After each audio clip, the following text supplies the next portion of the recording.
am committed to zealously fighting for him, and that he temporarily made himself unavailable. And if he ever returns, I will continue to zealously defend his rights. Brazil does not extradite, so Dr. Frankenstein, if he's there, may never face the felonies for grand theft, practicing medicine without a license, and fraud in Miami. Karen Curtis, Miami. The death Tuesday of country music icon Dolly Parton at 80 is being felt far and wide. Michael Kastner reports. Here you come again. In Detroit, Eminem called her an icon and a superstar in every sense and shared a note she sent to him when they both were inducted into the Rock and Roll Hall of Fame in 2022. Martha Reeves called Parton an incredible songwriter, performer, and a true humanitarian, and says there will never be anyone else like her. Rock star Jack White performed Jolene Tuesday night in London for the first time in almost 20 years and said on Instagram she deserves instant sainthood. His Third Man Records thanked Parton for a lifetime of giving back and making the world a little brighter. The FBI says a 60-day international operation has disrupted cybercrime networks accused of targeting Americans. Operation Riptide led to arrests, cryptocurrency seizures, and takedowns involving phishing platforms, romance scams, and ATM theft schemes. The FBI says Americans lost more than $20 billion to cybercrime last year. Officials warn that artificial intelligence is making online scams harder to spot. From America's News Network, USA Radio News. Hey, I'm Brant, and her name is Sherry. Hello. She's a friend of mine whom we were just praying for because of a surgery she just went through. Yes, and I am very happy about something you actually talk about all the time, which is MediShare. That is right. Yeah. So what was your experience like with MediShare and the healthcare bills? Honestly, Brant, seamless. And what a blessing that is when you're already nervous about a health issue, which I was. Yeah. Members shared my expenses. There were zero problems. And let me tell you, having people pray with you when you call in with your need, that is just... It is refreshing. Yes, that's what it is. What I keep telling people love MediShare, and they love saving tons of money, too. The typical family can save $500 a month. I am very thankful for MediShare. It is so different, and I mean different in a very, very good way. Good different. Call now. They're easy to talk to, and you can get a price within 2 minutes. Call 855-SHARE-40. That's 855-SHARE 40. 855-SHARE-40. President Trump says the Strait of Hormuz has been cleared of all mines. President Trump made the announcement on Truth Social, noting that any vessel attempting to lay new mines would be immediately destroyed. Iran had committed to removing mines from the critical maritime oil passage as part of the now-lapsed Memorandum of Understanding negotiated back in June, but it was never done. Meanwhile, the U.S. has continued to help move tankers through the strait, even though traffic still remains below pre-war levels. I'm Mark Mayfield. Representative Al Green has filed new articles of impeachment against President Trump, accusing him of high crimes and misdemeanors. The Texas Democrats' resolution cites Trump's actions involving Gaza and what Green calls violations of the Constitution. Green has repeatedly pursued Trump's impeachment, with previous efforts failing in the House. A recent YouGov survey examines how race relations have changed since 2016. More from Mark Mayfield. Democrats are nearly twice as likely as Republicans to say race relations in the U.S. have gotten worse in the last decade. In July, 68% of Black Americans, 45% of Hispanic Americans, and 36% of white Americans considered racism a big problem in society today. Meanwhile, half of Americans believe that having a rising number of people of many different races, ethnic groups, and nationalities makes the U.S. a better place to live. According to the U.S. Census Bureau, a majority of the population will be made up of people who are Black, Asian, Hispanic, and other racial minorities by the year 2050. I'm Ron Warner, USA Radio News. You can help put vets to work by donating your car, truck, or van. Your donation will directly support programs to help vets find jobs or even start their own business. Donate today for fast, free pickup of your vehicle. Call 800-209-4580 for 24-hour response. Call 800-209-4580. That's 800-209-4580. Dependable Lock Service is your source for replacement car keys, custom safes from Liberty Safe, and so many more lock and key services. With over 30 years of experience in lock and key industry, there's nothing Dependable Lock Service can't do for you. Whether you're looking for duplicate automotive chip keys, rekeying commercial and residential locks, or custom safe building, we've got you covered. Call 603-886-0559. Nashua's dependable lock services 24 hours a day, 7 days a week. The sky's not the limit, it's just the beginning. I'm Ed Mullen from Nashua Aerial Advertising. There's no better way to advertise your business and or message than high in the sky. How can you make your advertising budget work for you? By putting your ads up where they'll stand out. The sky is an uncluttered, impressive venue. You can put your message over a region or location to target your desired demographic. Put your ads where they're needed. We provide coverage over communities through Merrimack Valley, Greater Nashua, Manchester, Lowell, and points throughout South Central New Hampshire and North Central Mass. Summertime beaches, sporting events, races, fairs, and festivals are all ready-made for banner telling. For more information, please visit us online at NashuaAerialAdvertising.com. And remember, the sky's not the limit, it's just the beginning. Tired of wondering where your money really goes? At Mammoth Nation, we built what was missing. The America First Marketplace. Every brand we feature is 100% American owned and operated, rigorously vetted for their values and committed to supporting our Constitution, law enforcement, and the American dream. When you shop with us, your dollar stays in the neighborhood, supporting families, veterans, and charities like Folds of Honor. No more sending your hard-earned money overseas to the companies that don't respect you here. Your dollar reflects your values. Your dollar, your values. Your America. Join Mammoth Nation today and be part of building a patriot economy by going to truckersunitedforfreedom.com affiliate page and hit that link. American built, America strong, Mammoth Nation.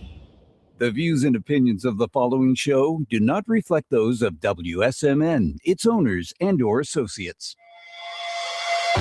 Welcome to the Common Sense Conservatives, a political discussion group about current events and other government-related matters every Wednesday evening from 7 to 8 p.m.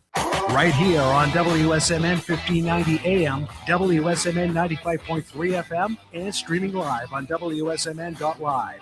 Making sense of the inverted reality we are subject to every day, the Common Sense Conservatives are here to help bring you back to reality. Now, your hosts, Chris Wyatt, Todd McKinley, and John Grosvenor. All right. Hey, folks, welcome back to the Common Sense Conservative. It is Wednesday night right here on WSMN 1590 AM and 95.3 FM. It's the Common Sense Conservative. Joined by my co-host, John Grosvenor, in the studio. And I believe Colonel Chris Wyatt may be sitting today out. I'm not sure. He's still in South Africa. John, how are you, sir? I'm doing there, Todd. I guess, yeah, Chris is probably lying flat on his back, facing the ceiling, probably muttering things about the show, but he's just probably wiped himself out, bro. He's probably he really runs his butt off out there in South Africa when he gets there. Absolutely. Yeah, he's still in South Africa. He's going to be there, I think, till next week, I believe. But yeah, he has been traveling like a son of a gun over there. A lot of meet and greets, a lot of events. It's late at night there. So I imagine he is wiped out. If we see him on here, we'll bring him in as soon as we can, folks. But tonight, just Todd McKinley in Northeast Tennessee and John Grosvenor holding down the studio in Nashua, as always. John, how's things going up there in New Hampshire? They're going. Apparently, Chris Sununu, not Chris, former governor. No, his brother John Sununu is foregoing the debates with WMUR and also New Hampshire Journal. And I think there might have been a couple other things going on that he decided he did not want to participate in because he feels like the strongest measures are the door-to-door, one-on-one discussions, meeting people that will be his future constituents. So I guess that's his campaign strategy at this particular point in time. Todd, what do you think? You think that's an effective strategy, or do you think he should be out there on the stage? You know, here's the thing. Obviously, door-to-door is where you meet a lot of the voters. That's for sure. But swearing off a debate, I think, is a mistake. I think the people need to see you, hear you, and of course, hear your answers on any number of questions, because it's easy to go door to door, tell people what you're about, tell people what you're against, with lines that are tried and tested, if you will. Because think about it, you go door to door, you knock on one constituent's door, you're perfecting what you say. By the time you knock on several doors, 100 doors, you're ready to, you know what you're going to say, and you know the answers to the questions they're going to have, because basically you're going to only have questions on what you presented to them. Now, occasionally you'll have people that will answer the door and actually have a real question for you, and you'll have to maybe step and fetch it occasionally. But knocking doors is important, but at the same time, you have the same messages door to door. It's the same lines, if you will. I think whenever you put on a stage and you don't know what quite the question is going to be, it puts you in the hot seat. I think that's where the constituents need to be able to see what your answer is going to be to a non-scripted question or a non-scripted, door knock, if you will. I hope that made sense. No, you're making perfectly good sense. The thing about the debate stage is I don't know if they give you the script or not. They probably give you the questions ahead of time, so you're a little bit better prepared for the debate, have your ideas and stuff together. However, you're being challenged on the stage, and to meet that challenge and be able to come up with those responses without notice. This is you being put on the spot, and this is where your true character is being tested. And a lot of messaging gets said, body language, micro expressions. People pick up on this stuff on the stage. So people do appreciate the debate. I appreciate the debates. I like to watch them sometimes and see how they're reacting and how they're handling it and coming back with answers and stuff. And it's important to me. And I mean, I would appreciate a lot if candidates knocked on my door and said, "Hey, how you doing? I'm John Sununu. I'm running for U.S. Senate, and I'd like to just shake your hand and introduce myself." Yeah, that's kind of nice, but it's a lot less coverage in that debate stage, and you're not really going to get you'll get to shake his hand. You'll get to know how he lets you perceive him, not how he really is. But that debate stage is going to show a lot. Right, it will, and especially if it's done in a nonpartisan manner where you have maybe members of the media that are going to ask fair questions. It's a wider audience, if you will, than the one-on-one stuff. But I understand knocking on doors; it's important. But you think about this: you got hundreds of people in attendance at a debate, or a candidate forum, which is not quite a debate, but you got hundreds of people in attendance. You got maybe a radio audience or television audience or a streaming audience. Now that we have internet in everybody's hands, especially with your smart device, you can watch it on the go. You're going to reach a lot more people, and at the same time, it forces you to kind of be in the moment, answering a question kind of off the top of your head, that you may not be ready for. And I think that's important, even though they may get the topics, let's say it's national defense, whether it's homeland security, or just domestic affairs, things like that. You may understand what the topics are, but you may not know the exact question. And I think the true test is, being able to answer those questions that you're asking in the moment. Absolutely. That's exactly what it's about. It's a show of strength and capability, and people need to see it, I think. And if you're truly confident about yourself and your skills as a candidate, that you're most qualified to be the victor in this race, and it's a circumstance you should be able to handle, I think. Right, absolutely, and running from it, to me, it's like, oh, I'm doing this, I'm trying to reach voters over here. To me, it's a good excuse, but it's a way to run from the debate. And a Sununu, they're well known in the state. Obviously, you go back to the father. I mean, for crying out loud, this guy was White House chief of staff. These were governors. They were members of Congress. The Sununu name is known. So you got name recognition right off the bat. I think we should have to hear from you. In a debate type environment. That's just my thought. If you're running for the Senate, you're running for maybe even a U.S. House seat. If you're running for like a local, like a county commission, if you will, I don't really care about a debate on something like that. Generally, I know the person, but if you're running for a wider audience, I probably don't really know the person because they may not be from my neighborhood, if you will. Mm-hmm. Yeah, oh no, U.S. Senate, you're representing the whole state. There's two of you, and so not getting an opportunity to meet them and say, yeah, you're not going to know them that well. Like I said, when you do meet them, it's going to be by chance or something, or just a matter of minutes. So you only get a perceived knowledge of them. You don't really get to know them. Loretta, no, it's definitely not snowing here. We are in the middle of summertime. It is August, and that's dead summer here in New England. So definitely not snowing here, sweetheart. Yeah, it looks. I see what she's saying out there. Looking at the windows, they probably got some film on them or something, and it looks like it's a little snow there, especially that window in the middle. Now that you say it, I turned and looked outside the window when I read it, and I'm like, going, how did she get that impression? But once you said that, I'm looking at the screen now, going, oh yeah, okay, I see. Yeah, it does look like it's a little snow out there, or dust coming down or something. It has that effect and that center window. Yeah. Plus, it's the lights that we have for the people who can't see, that are listening on the radio. The Christmas lights that are around the studio and around the windows there around John. There's 3 windows behind him. It does give that feel of like it's a Christmas vibe, and it's kind of snowy out there. Kind of that feel. I think George, if you're listening, bro, you need to clean. We need a window cleaner. Yeah, put John to work. Yeah, right. Push Jeff on a bucket or something, right? Yeah, I'll be out there like stacking chairs so I can get up there to him. You spoke too soon, John. You got a new job. Yeah, don't put it past him. George will be like, Johnny, you're the one that pointed out, buddy. You're the one pointed out. You got to do it now. Yeah, buddy, you got to do you it. obligated yourself. Come on, I expect to be done by next Tuesday. Yeah. Well, you don't go on the air on Wednesday. Yeah, right. The door's locked. Hey, George, the Yeah. lock isn't working, bro. What's up? You Oh, didn't do the windows, Johnny. The windows are still dirty. I have Oh, expectations there. If you're in the studio, you're going to do work. Yeah, that's funny.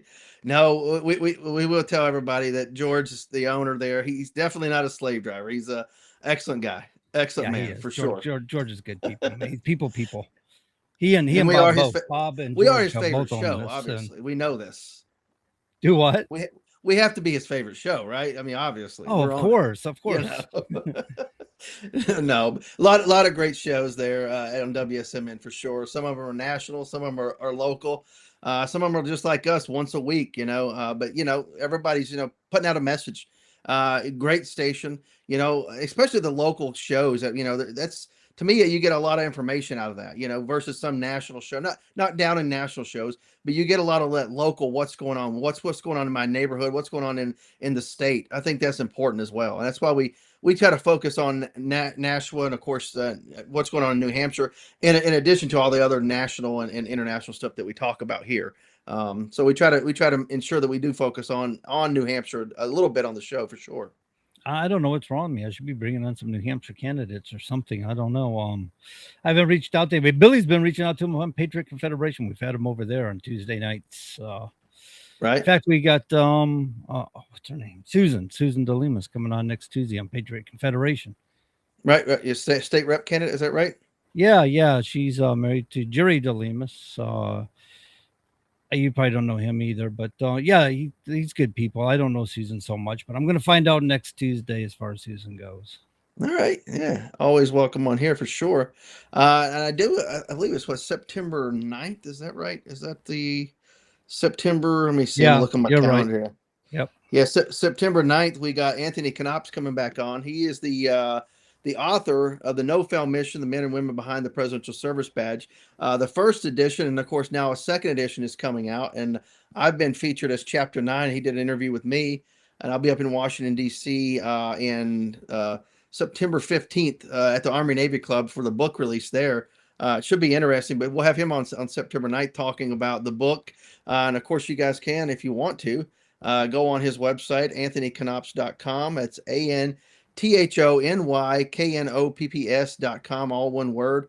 And there you can order both books, and especially that second book that I'm featured in, and as Chapter 9, which is, I think kind of interesting. It's one thing to kind of write a book, self-publish it, and release it on Amazon, which I feel good about.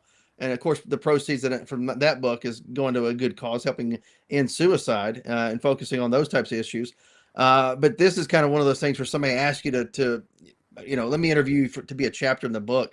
It's a different feeling, and it feels really good in my thoughts. And to be a part of it's just amazing. Yeah, I think that's pretty cool on your part. That he thought of you and wanted to include you into his writings, and absolutely. Right, absolutely. Todd, you make impressions, bro. You're making impressions. Trying to do some positive stuff out here. Absolutely.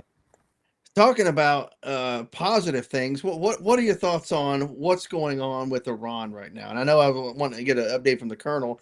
He's not here at the moment, but what are your thoughts on that? And where are we at this moment? I mean, are we any closer to victory, or have we already won? What's this? What are we looking at here?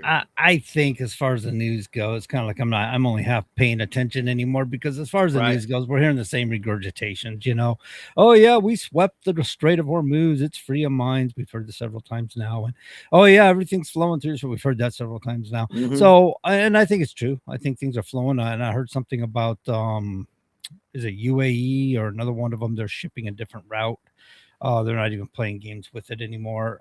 So and then there's pipelines and stuff. I think it's UAE as well that decided they're breaking away from OPEC and decided they're going to pump out what they want to pump out. They're no longer going to be dictated to how much oil they can produce for the globe, which is kind of satisfying for me, I think, as well as everybody else, because they that'll help the markets, because obviously OPEC has always been like a cartel about it anyway. They've controlled the markets, they controlled the rates, they controlled the price per barrel, trying to jack it up and keep it up. And there's always that theory that a lot of these countries did that, and they used the money that we purchased the oil with against us with jihad from, these terrorist groups and stuff. I don't know for sure that part's exactly true, but I've heard that at times. But I'm kind of the belief that some of these countries kind of stay out of it, and their terrorist groups do their thing. Just the same, I think Trump is winning because I think he's hammering on Iranian markets. And you know how it is. Once you hurt the people enough in a country, they're going to start turning against their own government. And that's a possibility. I'm not saying it's going to happen. It hasn't happened as far as I know. We know the Kurds are fighting, and they always have. But the rest of the nation, the majority of people have not stood up. Well, those that stood up, 40,000 of them are no longer alive, obviously. So I think that all in all, Trump, I'm kind of impressed that Trump is his methods and stuff he's doing. I didn't think he was going to get away with it like he's doing it. I didn't think it was going to happen so much. I know China's been trying to skirt us a little bit. And now they just come out recently about, hammering on us about they're going to protect their own interests. They're going to do what they want to do. It's like, go ahead, China, keep messing with us, because you still rely on our economy a lot, just like Canada does. So you just keep poking at the badger there, and, we'll become less dependent, I guess. And knowing Trump, he's the type of guy, that's what he's working on, right? He's already announced, we're bringing jobs back to America. This is America first, not last, not only, but first. And go ahead. Yeah, as it should be. We should be. Every nation should be focused on their country first, the internal mechanisms, their own safety, their own economy, if you will. And of course, America should be doing the same thing, I think. And at the same time, these people that have been taking advantage of us, we should be strong against them. But at the same time, with Canada, what are your thoughts with that? With talks breaking down yesterday, and I know you probably deal with truckers that ship back and forth to Canada and vice versa. What are your thoughts on what went down yesterday? I think Canada is, they're trying to go for as much as they can get, and they're asking for more than we're willing to give. Obviously, that's been carny, and I think they're trying to wear us down a little bit. They don't realize their dependencies upon us. They have no real leverage points. And they're trying to act like they do, they're bluffing, and Trump is not the guy to bluff with, or any one of his administrative staff are going to see through it. But Carney, you do remember Carney at Davos, right? He tried to rally the other nations against us. He wanted everybody to get behind him, and they were going to work out their economies without us. And a lot of people didn't bite. They're like, dude, you have nothing to offer us. I'm sorry, but you have nothing to offer us. We're going to stay with the United States because they actually have an economy we can grow with. Right. Yeah. We a lot more people, a lot more money, a lot more.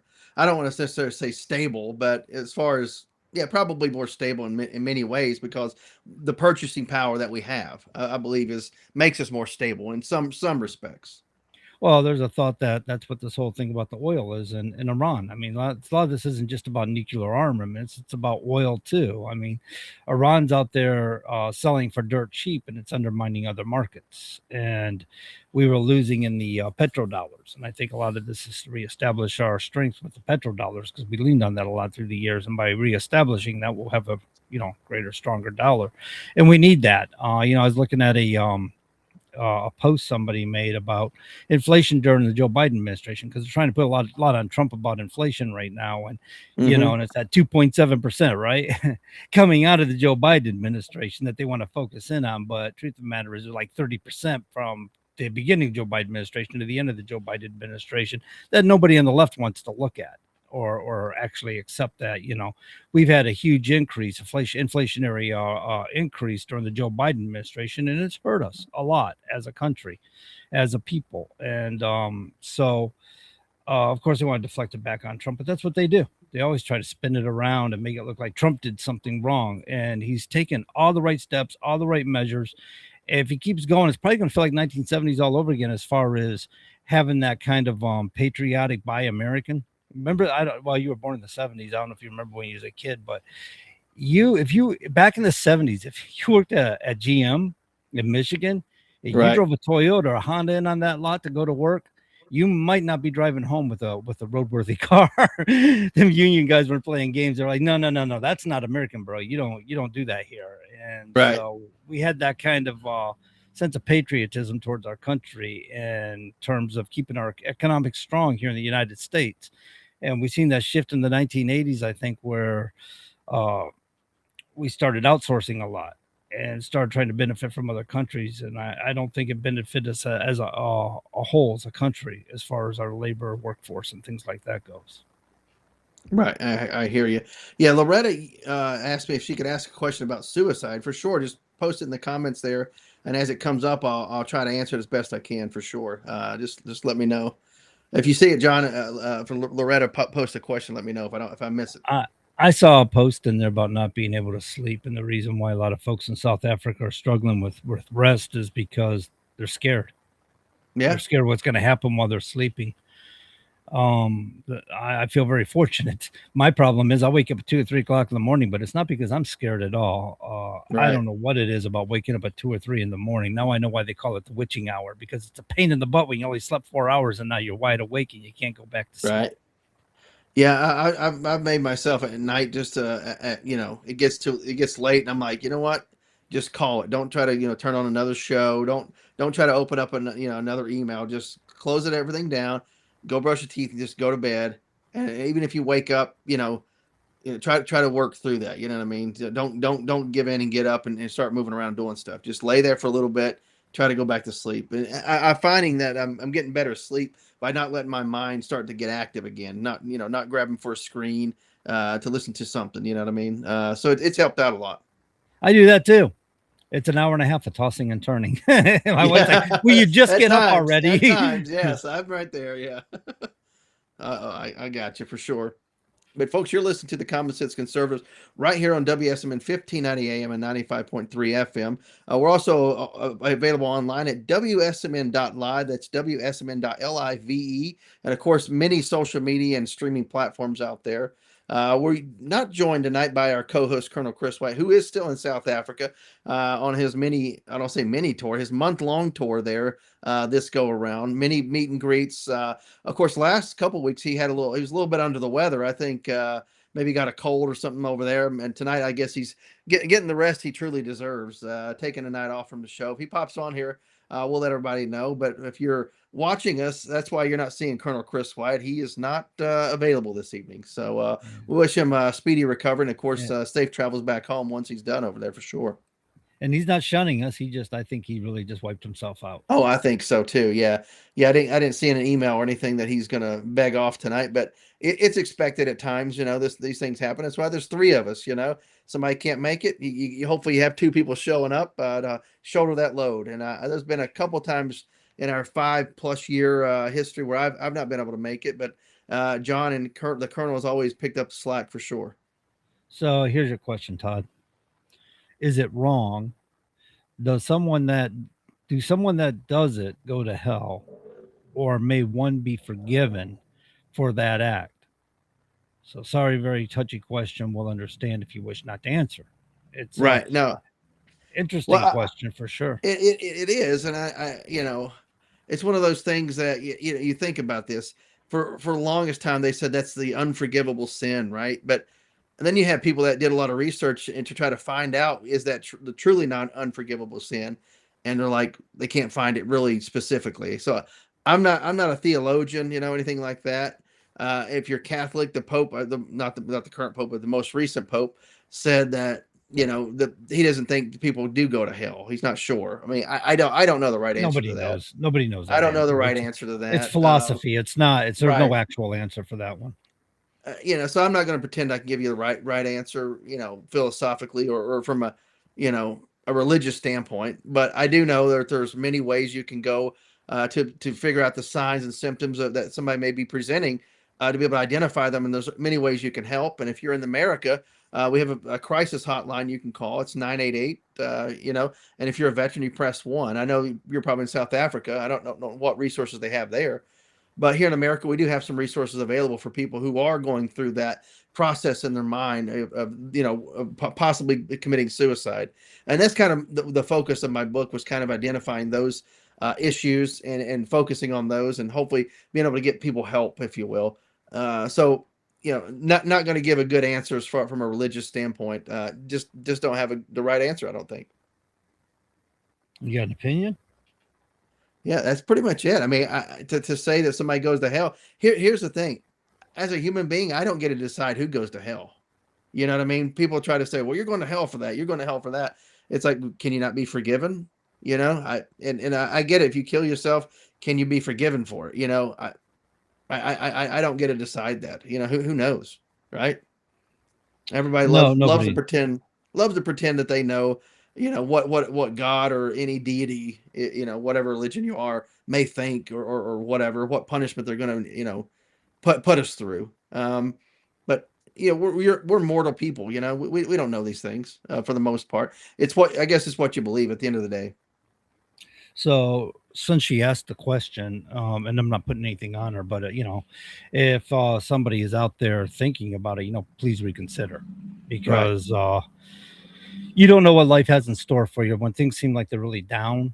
Um, you may think that's a viable option, but as long as you got lung in your chest, I mean, air in your chest, as long as you're breathing, you're in the fight. You know, Right. you are in the fight, and look for a friend, man. Look for somebody to lean on. But as far as Right. going to help me personally, I don't think that way. I don't think it's a matter of hell or heaven when people do such things. Some people are struggling and they make choices, and it's probably not the most adequate choice or the best choice, but Right. it is what it is. But I hope that people will overcome it. I think the majority of people thought about it at least once in their life and taken it into consideration because they felt overwhelmed. And like I say, you're always in the fight, man. As long as you're breathing, you getting oxygen in, and you're moving around, you're in the fight. Yep, absolutely. And Loretta, we do. I see that she says her daughter and grandson already in U.S. Via refugee program. Son on his way soon. I won't be able to make it if I have to stay behind. Hopefully, you know, if you've applied, Loretta, I hope you do get through. You know, we'd love to have you here. You know, we've seen you on the show many times here, commenting. You know, hopefully you will be able to join your family here in the U.S. Under that program. Again, if the colonel was here, he could probably talk a little bit more about it in depth than we can. But if you can reach out to him or you know, send him a message on his platforms or his social media and get in contact with him, he'll be able to give you some good answers. Maybe hopefully steer you in the right direction if you're not in the right direction already. You know, I kind of wonder if people are just focusing in on America, if there's not other options in other countries for refugee Yeah, status. not sure. Also, it's to my understanding when it comes to asylum, Right. to qualify, you have to be in a country, whatever country you arrive to claim asylum. I guess you can't do it from where you're at. You have to migrate to wherever it is you want to be or supposed to be or whatever, and then claim it. At least here in the United States, from what I read. But I'm kind of curious why people in South Africa, they're not, if they're being denied refugee status, why would they not qualify for asylum when they're living in such deplorable conditions? I mean, we're seeing it here, right here in the comments section, where people are talking, and I see it every week. You know, this is a one-time deal. I see it every week. People in here saying, "I can't sleep. I can't sleep. I'm guarding the house, trying to let the family trying to sleep. So I'll stay up all night and guard." And you know, to live in such conditions, it seems to me that that's what we're looking for when we're trying to get people. That's what they're escaping, is Right. that kind of persecution, you know, when we're offering asylum. So if one doesn't work, if refugee status doesn't work, then why not asylum? I mean, that's what it's for. Right, for sure. Here's a story out of New York. Bruce Blakeman will end ICE agreement. This is according to Newsmax. Nassau County Executive Bruce Blakeman, the Republican nominee for governor of New York, said he will reluctantly comply with a state law that bars police departments from working with Immigration and Customs Enforcement. Blakeman said he will join a lawsuit filed by other municipalities in the state to challenge the measure. The Trump administration is also suing over the law, Politico reported. The law was signed by Governor Kathy Hochul, horrible, earlier this year following ICE's enforcement campaign in Minneapolis that saw 2 U.S. citizens killed. Politico also reported. And of course, Blakeman says, I am a law and order county executive. Blakeman said at a press conference, I believe in the rule of law, even when it's a bad law, Blakeman added. And of course, we here at the Common Sense Conservative agree with that. And of course, Bruce is the brother of Brad Blakeman, a former White House, I don't say colleague, but whenever I was stationed at the White House military office, he was a assistant to President George W. Bush, and of course has been around the many White Houses down through the years, going back I think to the Ford administration. But anyway, good family there, good people, and hopefully Bruce will become the next governor of New York. And you see what the rule of law is. He said he will comply with the rule of law while working to change it the proper way. That's what Republicans should be about. And I think that's what Republicans by and large are about. Whenever you talk about, think about voting for a Democrat candidate, they just ignore laws outright. They ignore the Constitution outright. Here's a Republican saying, I disagree with it. I'll work to properly change it, if you vote for me. And I think that's the right way to go about things. Yeah, absolutely. As far as agreeing with law goes, yes. Except for when it violates the U.S. Constitution, I have an issue with that. I don't know how to make it null and void. They say according to Madison, what was it, Madison? I can't remember the case now. Anyway, the whole doctrine was if it violates the U.S. Constitution, it's now null and void. But how do you determine that? It takes a judge to determine that, right? Yeah, absolutely. Speaking of a neighboring state, Maine GOP governor nominee to ask for ICE at the polls. This again is from Newsmax here. Maine's Republican nominee for governor recently told a crowd of supporters that he would ask a top White House official to send U.S. Marshals and Immigration and Customs Enforcement agents to polling places in the state for this fall's midterm elections, according to audio obtained by the Associated Press. As long as they're not going to interfere with someone voting, that's to me, that's not a problem there. I mean, you're not intimidating anybody. You're just there to ensure that people who shouldn't be voting aren't there voting. I don't see a problem with that as long as you don't interfere with people that are there lawfully to vote. My opinion. Absolutely. Yeah, I see somebody said here a problem with asylum in the U.S. More difficult. Too many woke judges. Prejudice against South African minorities. Right. Absolutely. Yeah, Loretta responded with a question we had earlier about South Africa being able to go elsewhere, or South Africans, excuse me. She says no other countries are open for South Africans at this point, I believe, sadly. But America right now is open for refugees that qualify. So again, I don't have all the answers. Again, I wish the Colonel was here to go into that again, but reach out to him like I said a minute ago, Loretta. Yeah. No, I was just reading what they were saying, and it seemed worth mentioning that they looked into it, I guess, or maybe that's what Chris had told them. I don't know. But that's so anyway discouraging, I guess you might say. I think we need the Black Robe Regiment back, Todd. I think we need men at the pulpit, talking politics again. You know what I'm saying? I think we need that strong community environment once again. Will become unified under one banner instead of this.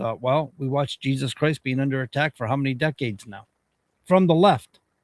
I mean, they've attacked Christians from the left for decades on end, told us about how the Holy Crusades were horrible, but never condemning the Islamic attacks. Right. You realize how many people, how many U.S. soldiers, how many citizens have been attacked by Iran or its proxies since 1979? You realize it's a lot, right? We've been under attack a lot from these people. Oh, for sure. Well, you got to think even in Iraq and Afghanistan, even though I have an opinion on how and why we went to Iraq, is besides the point. I mean, you got to think many of the weapons, a lot of the weapons we were attacked with in Iraq and Afghanistan were from Iran, by the way. Yeah, manufacturing and aiding them. Yeah, absolutely. Of course, we lost Dolly Parton yesterday at 80 here in Tennessee. She's from Sevier County, which is just a few counties away, really. Falls within my current congressional district that I live in. So almost a neighbor here, Dolly Parton at 80. And of course, El Said, who's the Michigan Senate candidate, the Democrat Senate nominee. His tribute to Dolly Parton after her death sparks internet fury as critics cry foul. Quote, give me a break, according to Fox, as millions of Americans across the country issued heartfelt tributes following the death of country music superstar Dolly Parton. Michigan Democrat Senate nominee Abdul El Said is facing heat online over what critics call a politicization of Patton's passing. Dolly Parton used her gift for music to highlight the challenge of poverty, inequity, and struggle in ways that uplifted and inspired working people. Elsa had posted on X on Tuesday, shortly after Parton died at the age of 80 after a brief battle with cancer. And I told him all the story. Mama told me while she sewed, and how my coat of many colors was worth more than all their clothes. El Sayed added, quoting Parton's song. El Sayed post was I don't even know what this is, but anyway, people are going nuts over this guy's post about Dolly Parton. Hey, there's Colonel Chris Wyatt. Everybody, we're going to shift gears here. Colonel, you look haggard, my friend. Yeah, I'm just a little bit wiped out. I'm sorry I had a little trouble getting on this evening, but I'm here at least for a little bit, finish up the hour. Yeah, the passing of Dolly Parton was sad. I remember earlier this year, she withdrew from her tour, and she said that afterwards people were concerned, and she did a video. She said, "No, folks, I'm okay. I just had a little health thing. I'm good. I'm back." And then here, just a few months later, she's passed away at the age of 80. Truly a global icon. Dolly Parton is something to people throughout the world, and it's here in South Africa. A lot of people are very sad that she's passed away. A lot of people. It's truly a legend. You know, a lot of people gave her grief because she drank the Kool-Aid over the COVID era, made those videos encouraging people to get their jabs and all that. And a lot of people wouldn't forgive her for that, but you have to judge a person the totality of their character. And Dolly Parton was truly amazing. She rose from abject poverty. She was successful. She didn't get stuck in the way that, that many performers did, forced to, for the casting couch. She avoided that, to our knowledge. Stayed married to her husband for decades, raised hundreds of millions of dollars, donated hundreds of millions of books for kids for literacy. She wrote over 3,000 songs. She bought an amusement park there, which, of course, became Dollywood, and turned it into something bigger and better. And everything she did, she turned to gold. I mean, just absolutely amazing humanitarian, songwriter, singer, actress. When I was younger, I didn't really appreciate Dolly Parton until I became, an older adult. I realized what she's really capable. And this must hit really hard where you're from. She's from Sevier County, is she not? And that's got to be hitting people really hard tonight, Tennessee. Oh, absolutely. So how is the visit to South Africa going? We were talking about a little bit earlier. Some people were commenting about the programs, etc.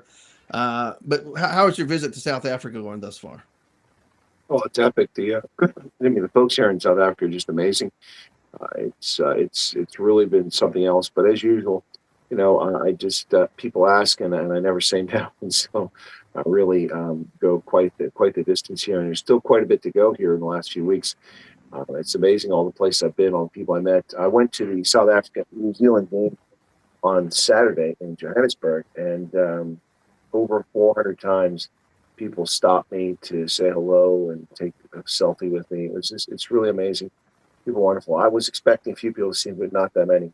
So I went to the game Tuesday, yesterday, where the provincial team, the Lions from Johannesburg, played the All Blacks and nearly beat them. They nearly beat them. The All Blacks were scared. This was so close. It went right down to the wire.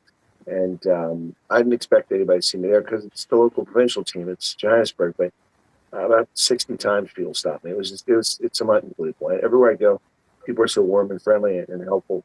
It's quite the thing. My biggest problem on this trip is all the generous gifts that people give me. I'm not sure where I'm supposed to put them. I carry so much stuff back to America. So it's a bit of a conundrum here. I'm working on it.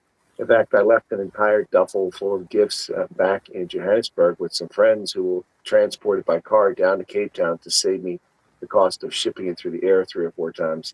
And I'll sort things out when I get to Cape Town. But that's been the biggest challenge and problem. Also, the inflation that happened over the past 2 years when you mentioned Joe Biden was the president, he destroyed the global energy economy and spiked the rates of things, and everything's doubled in price. And it holds true here in South Africa as well.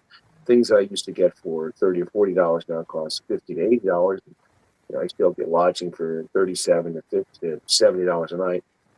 Nothing usually any decent quality. I get less than 60 or 70, which sounds pretty good in the U.S. context, but in South Africa that's much more expensive, and it hits South Africans' wallets pretty hard. This is a country with over 40% unemployment, a country whose GDP growth is 0.5% annually. Human population growth of nearly 1%, inflation of 3 to 4%, it basically means the economy is contracting. And so a lot of people are having a tough time. The rugby greatest rivalry, which is the anchor event for my tour, I've gone to 4 of the games so far. I will get the game in Baltimore. It makes 5 of the 8 games. And that's pretty cool. But a lot of South Africans struggle to afford the ticket prices for games like that. It's, for instance, I went to a provincial game, Currie Cup game, in Wellington in the West Coast, and I paid $4.50 per seat at the 50-yard line. And parking was 60 cents. So wow. That's something that's affordable. But by contrast, the tickets that I have, which is a decent ticket for the All Blacks, I think I paid, let's say, must have been $65, which to you and I, John, that's pretty cheap. But you're not going to go to a New England Patriots game for $65. No, it's not happening. Yeah, I think it cost $55 to park there last time I was there. Exactly. So, I mean, I went to the Redskins game a few years back. I didn't pay for tickets, but I paid, I think, it's $55 to park and walk 2 miles to the stadium. It was insane. It's like $150 to park in the stadium. So, I mean, it's in our context, it's very inexpensive compared to what we pay for professional sports in America. But for a lot of South Africans who are struggling, it's a bridge too far. It's a cost they cannot afford. And that's unfortunate. This is a country with the most amazing potential, human capital, natural resources, ports. The capability of this country could be a powerhouse for the entire continent of Africa. Instead, it's a laggard, and it's being lapped now by the likes of Ethiopia and by Nigeria and by other countries. Even Ghana is creeping up on our heels now. So it's sad to see a country with such great potential that's just been literally looted and destroyed by corrupt politicians, inept politicians, and racist policies and laws. And that's kind of where we're at today. But it doesn't change the fact that South Africans, black, white, and brown, are amazing people. They're really fascinating. And if you ever get a chance to come to South Africa, you'll experience that firsthand. Absolutely. And real quick, I want to shift gears and ask you about Iran. Any assessment on that? What have you been keeping up with? Well, I stick by my previous assessment that I would handle this campaign completely differently. It's become a bit of an embarrassment for the United States that we can't just end this thing. I don't understand what the president's up to. I don't. I'm not in the Situation Room, so I'm not hearing what his plan is, if there is a plan there. Of course, we've always said we would hold whatever administration, whatever officials in office to account. And we've never backed away from that, and this is where I stand. I would have run this campaign completely differently. I would have captured Carg Island before the first round was fired, take a Delta and SEAL team or more into there, land them, capture the island, bring in a MEU, land them, or fly in a Ranger bat, secure the island, put a sub to patrol it under the water so no one could threaten it, put tactical air defense on the island, and just go from there. And from that moment on, start bombing the snot out of it. Instead, we left Carg Island unmolested. The oil tankers transit freely in and out of the strait because the Iranians don't stop them. And they made billions and billions and billions, that kind of Dr. Evil billions of dollars, Right. which has kept them in business and prolonged this war by at least 4 months, if not longer. This was, I think, foolhardy. I've heard some analysts, including a former IDF spokesman, claim that capturing Carg Island would result in American casualties. Yeah, and I'm sorry, I don't mean to be callous, but is this you sank my battleship, or are we at war? What are we playing here? I mean, I'm not trying to be callous with life, but the point is that you're at war. They declare war on us in 1979. 10,000 Americans have been killed or so over the years by these people and their proxies. And the fact that we didn't engage in war doesn't mean we're not at war. And we need to treat it such. This, trusting them during ceasefire negotiations is foolhardy. You cannot trust these schools. They have no intention whatsoever. They're simply trying to wait things out. They think that after the midterms, things will change. It reminds me of South Africa. Last year, when Ramaphosa, the president of South Africa, went to the White House, very famous day in May of last year, and the U.S. government had already passed a list of asks, things that we want the U.S. South African government to address in order to restore and improve our relations. And they've done none of that. They've done none of that. They're not serious. They're waiting for the midterms. They're waiting Trump out. And they think that things go back the way they were before Trump. But they don't understand that South Africa is angry. The United States is angry at South Africa, not Trump, the United States. Congressional members on both sides of the aisle have criticized the South African government and have raised questions about whether we should have a relationship with them at all. But instead, they want to sit here and wait until, well, it's Trump. And when Trump's gone, we'll go back to normal. You're not going to go back to normal. If you don't do something soon, a lot of trouble is coming down the pipeline, because Scott Bessent has said that we will apply punishments to countries that trade with Iran, secondary sanctions. In addition, I strongly think that there'll be sanctions coming on some members of the government here in the next few months because their refusal to address the things that the U.S. government asked them to do. Rather simple action in some cases, like kill the war. Disavow, once again, treated it for what it is. It's a violent, racially hateful song that doesn't glorify the revolution overturning apartheid. It glorifies killing people, and oftentimes when farmers or their families are tortured and murdered on farms, their blood is used and scrawled on the wall saying kill the Boer, which means kill the farmer. So, I think some golden opportunities are missed here by the government in allowing this war to continue, and it's dragging on, and it's affecting some candidates. It affects Trump, but he's not running for office, so all it really affects him is the polls. But the left can use this against the administration, against some candidates. But again, back to the whole thing. I know this is a little bit long, but give me a second here. Please be patient since I got in late. The Democrats thought they had this thing sewed up. They really did. Despite the gerrymandering, which people forget, the Republicans are at like a +9 on the House of Representatives alone from gerrymandering, even though I think that's immoral and unconscionable. That was the reality. So the Democrats thought there was a big chance to get the House back. I disagree. But things were trending in the direction until recently. When Francesca Hung lost the Democratic primary in Wisconsin, the Democrats, in many respects, have gone into a panic mode, a mini panic mode, because they thought that attaching their star to the demon rat socialist of America would ensure that they win this election. They're not so sure now. They're scrambling. They've withdrawn their efforts, their money from senatorial races across the Deep South, all of which they've given up on, thinking they could win a few seats in the South and take the Senate. Now their money's being spent elsewhere. And the same thing is happening in many of the congressional races. They're waking up to the reality that they're as popular as syphilis, and they're not going to win the day. So they're wasting their money. Yeah, anyway, I think that's a long answer, but I think that addresses what you said and a few more things. No, absolutely. Yeah, John, what you got a follow-up question for the Colonel before he pops off a little bit? Well, you were talking about the war with Iran, and I was talking earlier. I think that Trump's strategy mainly is to choke out their economy. Do you see it that way? And do you think that that may be effective? Well, I think that Trump has announced that strategy 6 months into the conflict, and that if it is a strategy, it should have been the priority from day one. And the best way to handle it is what I said. You can give them sanctions, you can cut them as with banking system, but when they're getting boatloads of dollars dropped in their pocket by delivering oil to countries throughout Asia, throughout a war in which they're not even stopped. Remember in 1987, the Iranians and the Iraqis were attacking oil shipping in the Gulf and driving up price of energy for Europeans and Japanese, for the U.S. too, but to a less extent. Most of our oil wasn't coming from there, but some was. And President Reagan reflagged all the tankers. Remember that? Instead of flags convenience, they were flying U.S. flags. And our Navy interdicted, and that ended almost instantaneously. We have the will, we have the capacity. And I agree with Trump talking about strangle them off economically. Things are getting very desperate economically inside Iran, but they should have been desperate 5 months ago. There's so much money, national treasure wasted, so much time wasted here because of what I consider, and I considered from day one, this isn't Monday morning quarterbacking. I said that this is an inappropriate way to do this. I would have gone after Cargill Island, so they don't have any money.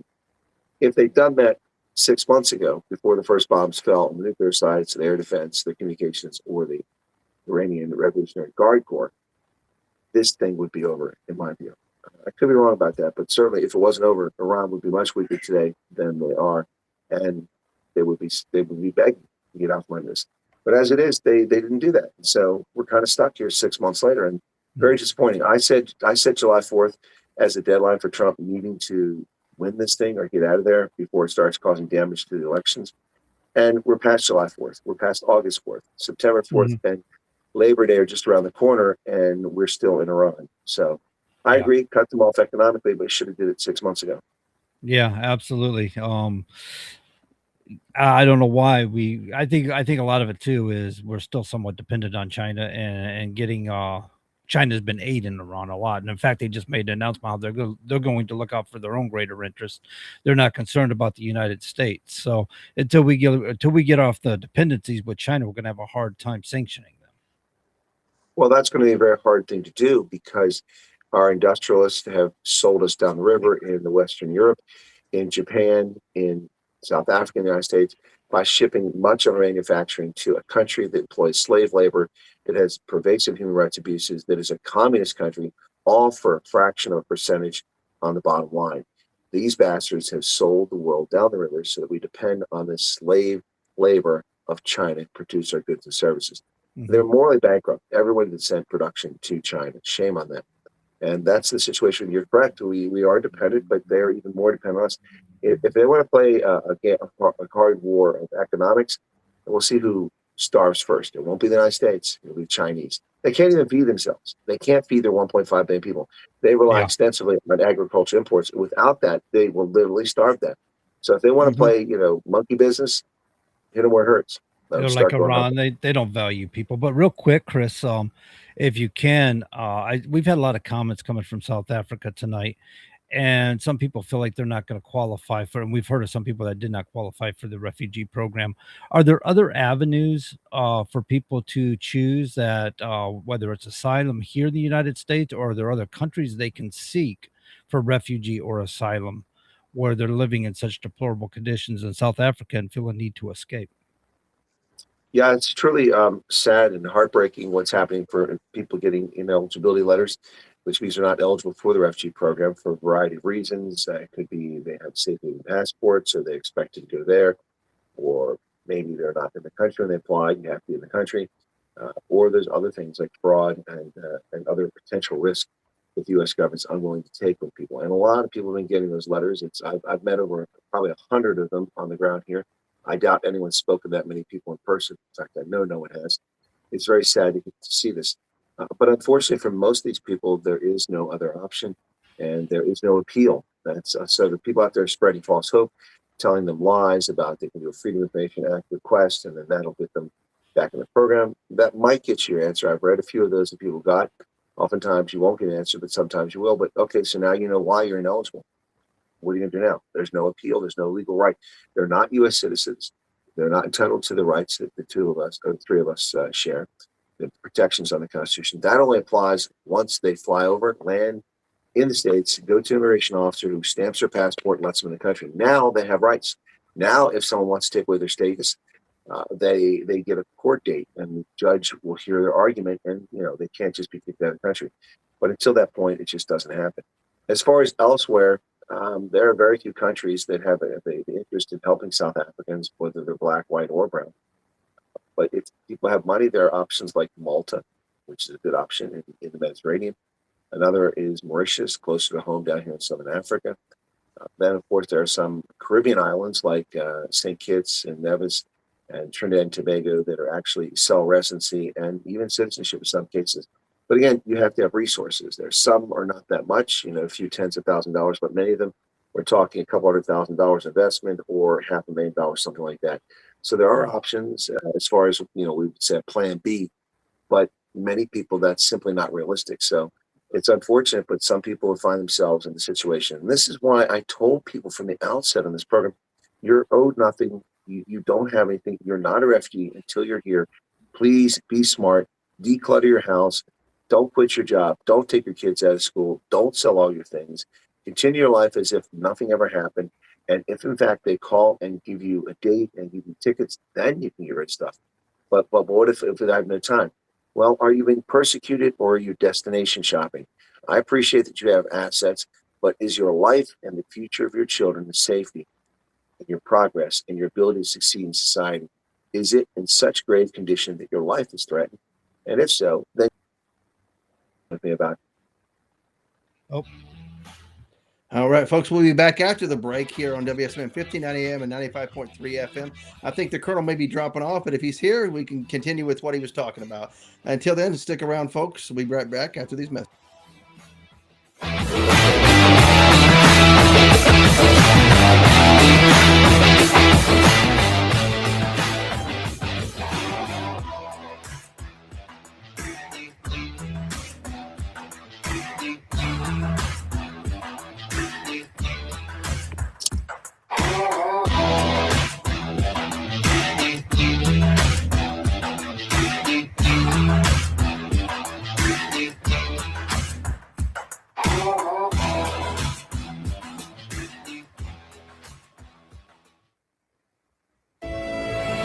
Broadcasting from 200 Main Street in the beautiful and historic Masonic Building. This is WSMN 1590 AM and WSMN 95.3 FM Nashua.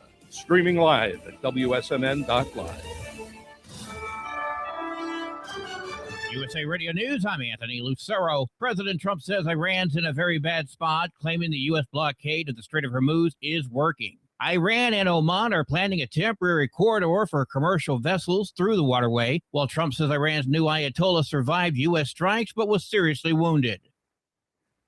President Trump is escalating his trade dispute with Canada, saying the U.S. can get by without Canadian goods. He appeared on the Glenn Beck Show. They don't have anything that we have to have, okay? We can get by. I mean, there are a couple of things that would make it a little inconvenient, but we can get them elsewhere. It's time to teach Canada you can't do this anymore. The comments come as trade talks between the two nations remain strained.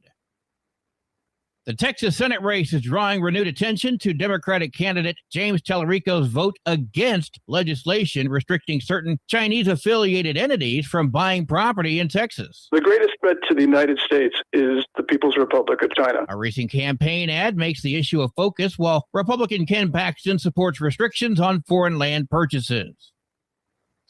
Meta has agreed to a nearly $17 billion settlement in a landmark case alleging Facebook and Instagram were designed to addict teenagers. More than 24 states sued that company. Illinois Attorney General Kwame Raoul. The power that is being given to parents, the time limits and disabling and nighttime restrictions, all of these, I think, will be helpful to sort of turning the ship. Meta will also face restrictions on teen usage and stronger age verification measures while denying the allegations.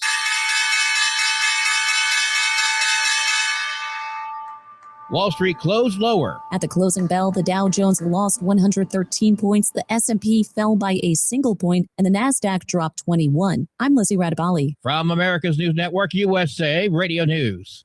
Commerce moves fast. Your business should too. If you're not on the first page of search results, you're losing customers. Out of sight, out of mind is true. Don't let that be you. iLocal.net has helped local businesses dominate search results since 2009. For a limited time, iLocal.net is offering a free website analysis to improve the online presence of your business. Local business owners across the U.S. turn to iLocal.net to improve their search engine rankings. Search engines are constantly changing their algorithms. You need the professionals who know how to use those changes to benefit your business. Don't hope for new customers. Get found and be chosen. Call 888-699-2407 for your free website analysis. Don't wait. Call 888-699-2407. That's 888-699-2407. For your free website analysis, call 888-699-2407. Tired of wondering where your money really goes? At Mammoth Nation, we built what was missing. The America First Marketplace. Every brand we feature is 100% American owned and operated, rigorously vetted for their values and committed to supporting our Constitution, law enforcement, and the American dream. When you shop with us, your dollar stays in the neighborhood, supporting families, veterans, and charities like Folds of Honor. No more sending your hard-earned money overseas to the companies that don't respect you here. Your dollar reflects your values. Your dollar, your values. Your America. Join Mammoth Nation today and be part of building a patriot economy by going to TruckersUnitedForFreedom.com affiliate page and hit that link. American built, America strong. Mammoth Nation.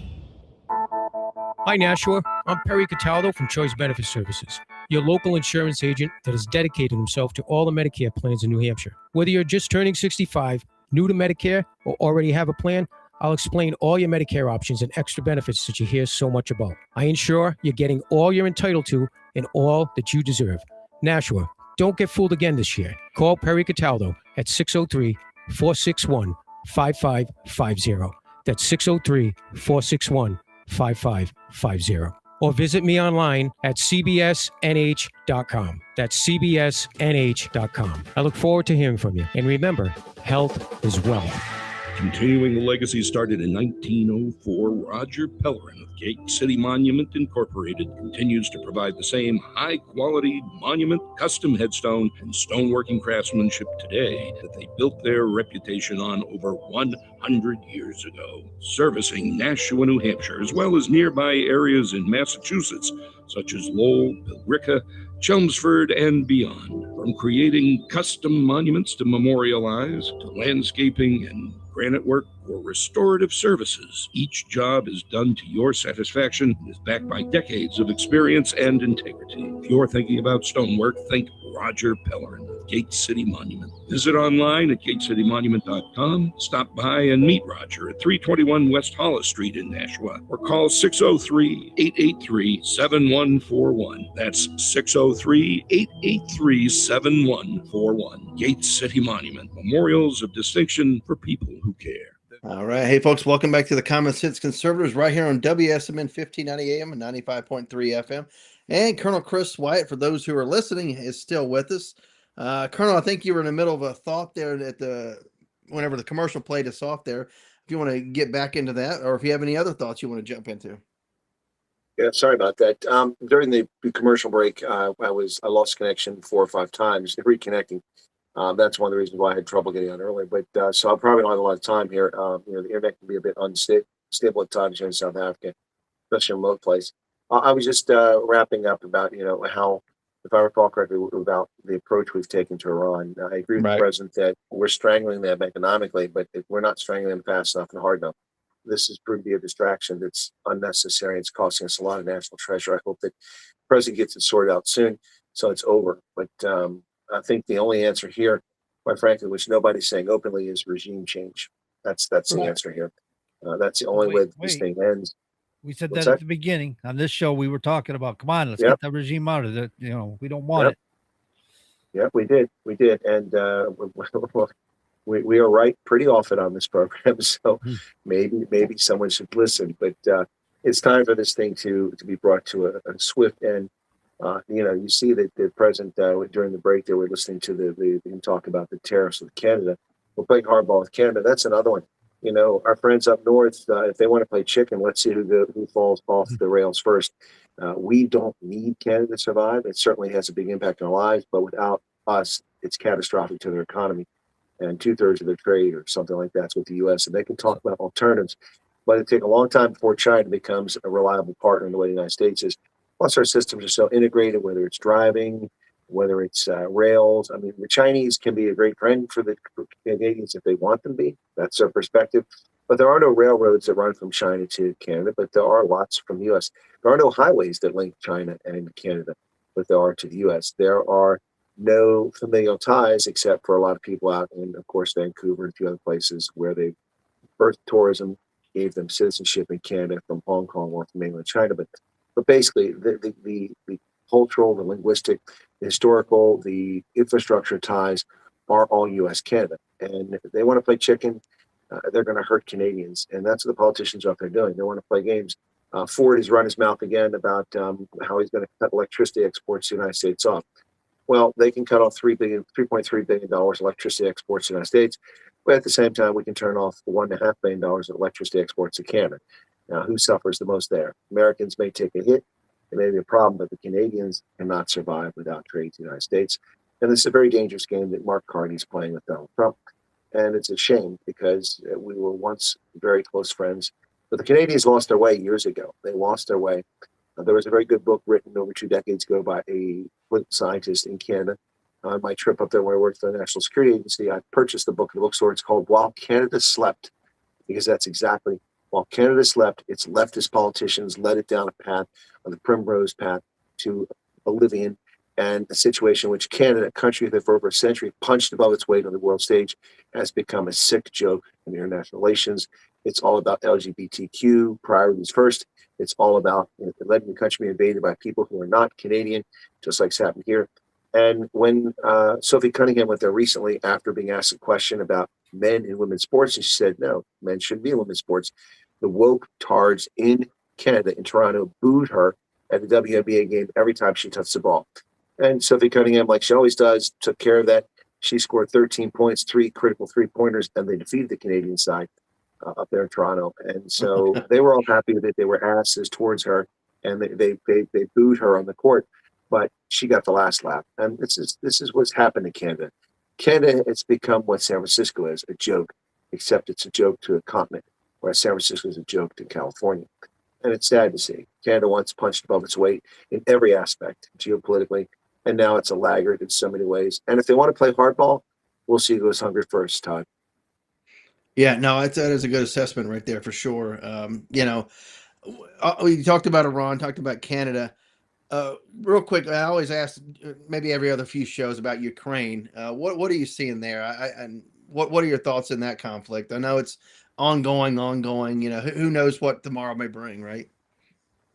Well, again, remember, I was at CPAC when that thing unfolded. I arrived the night when the war started. I tried to get in my hotel room, but it's like being in Africa again. They couldn't get the electronic machine to work to fix the room key cards.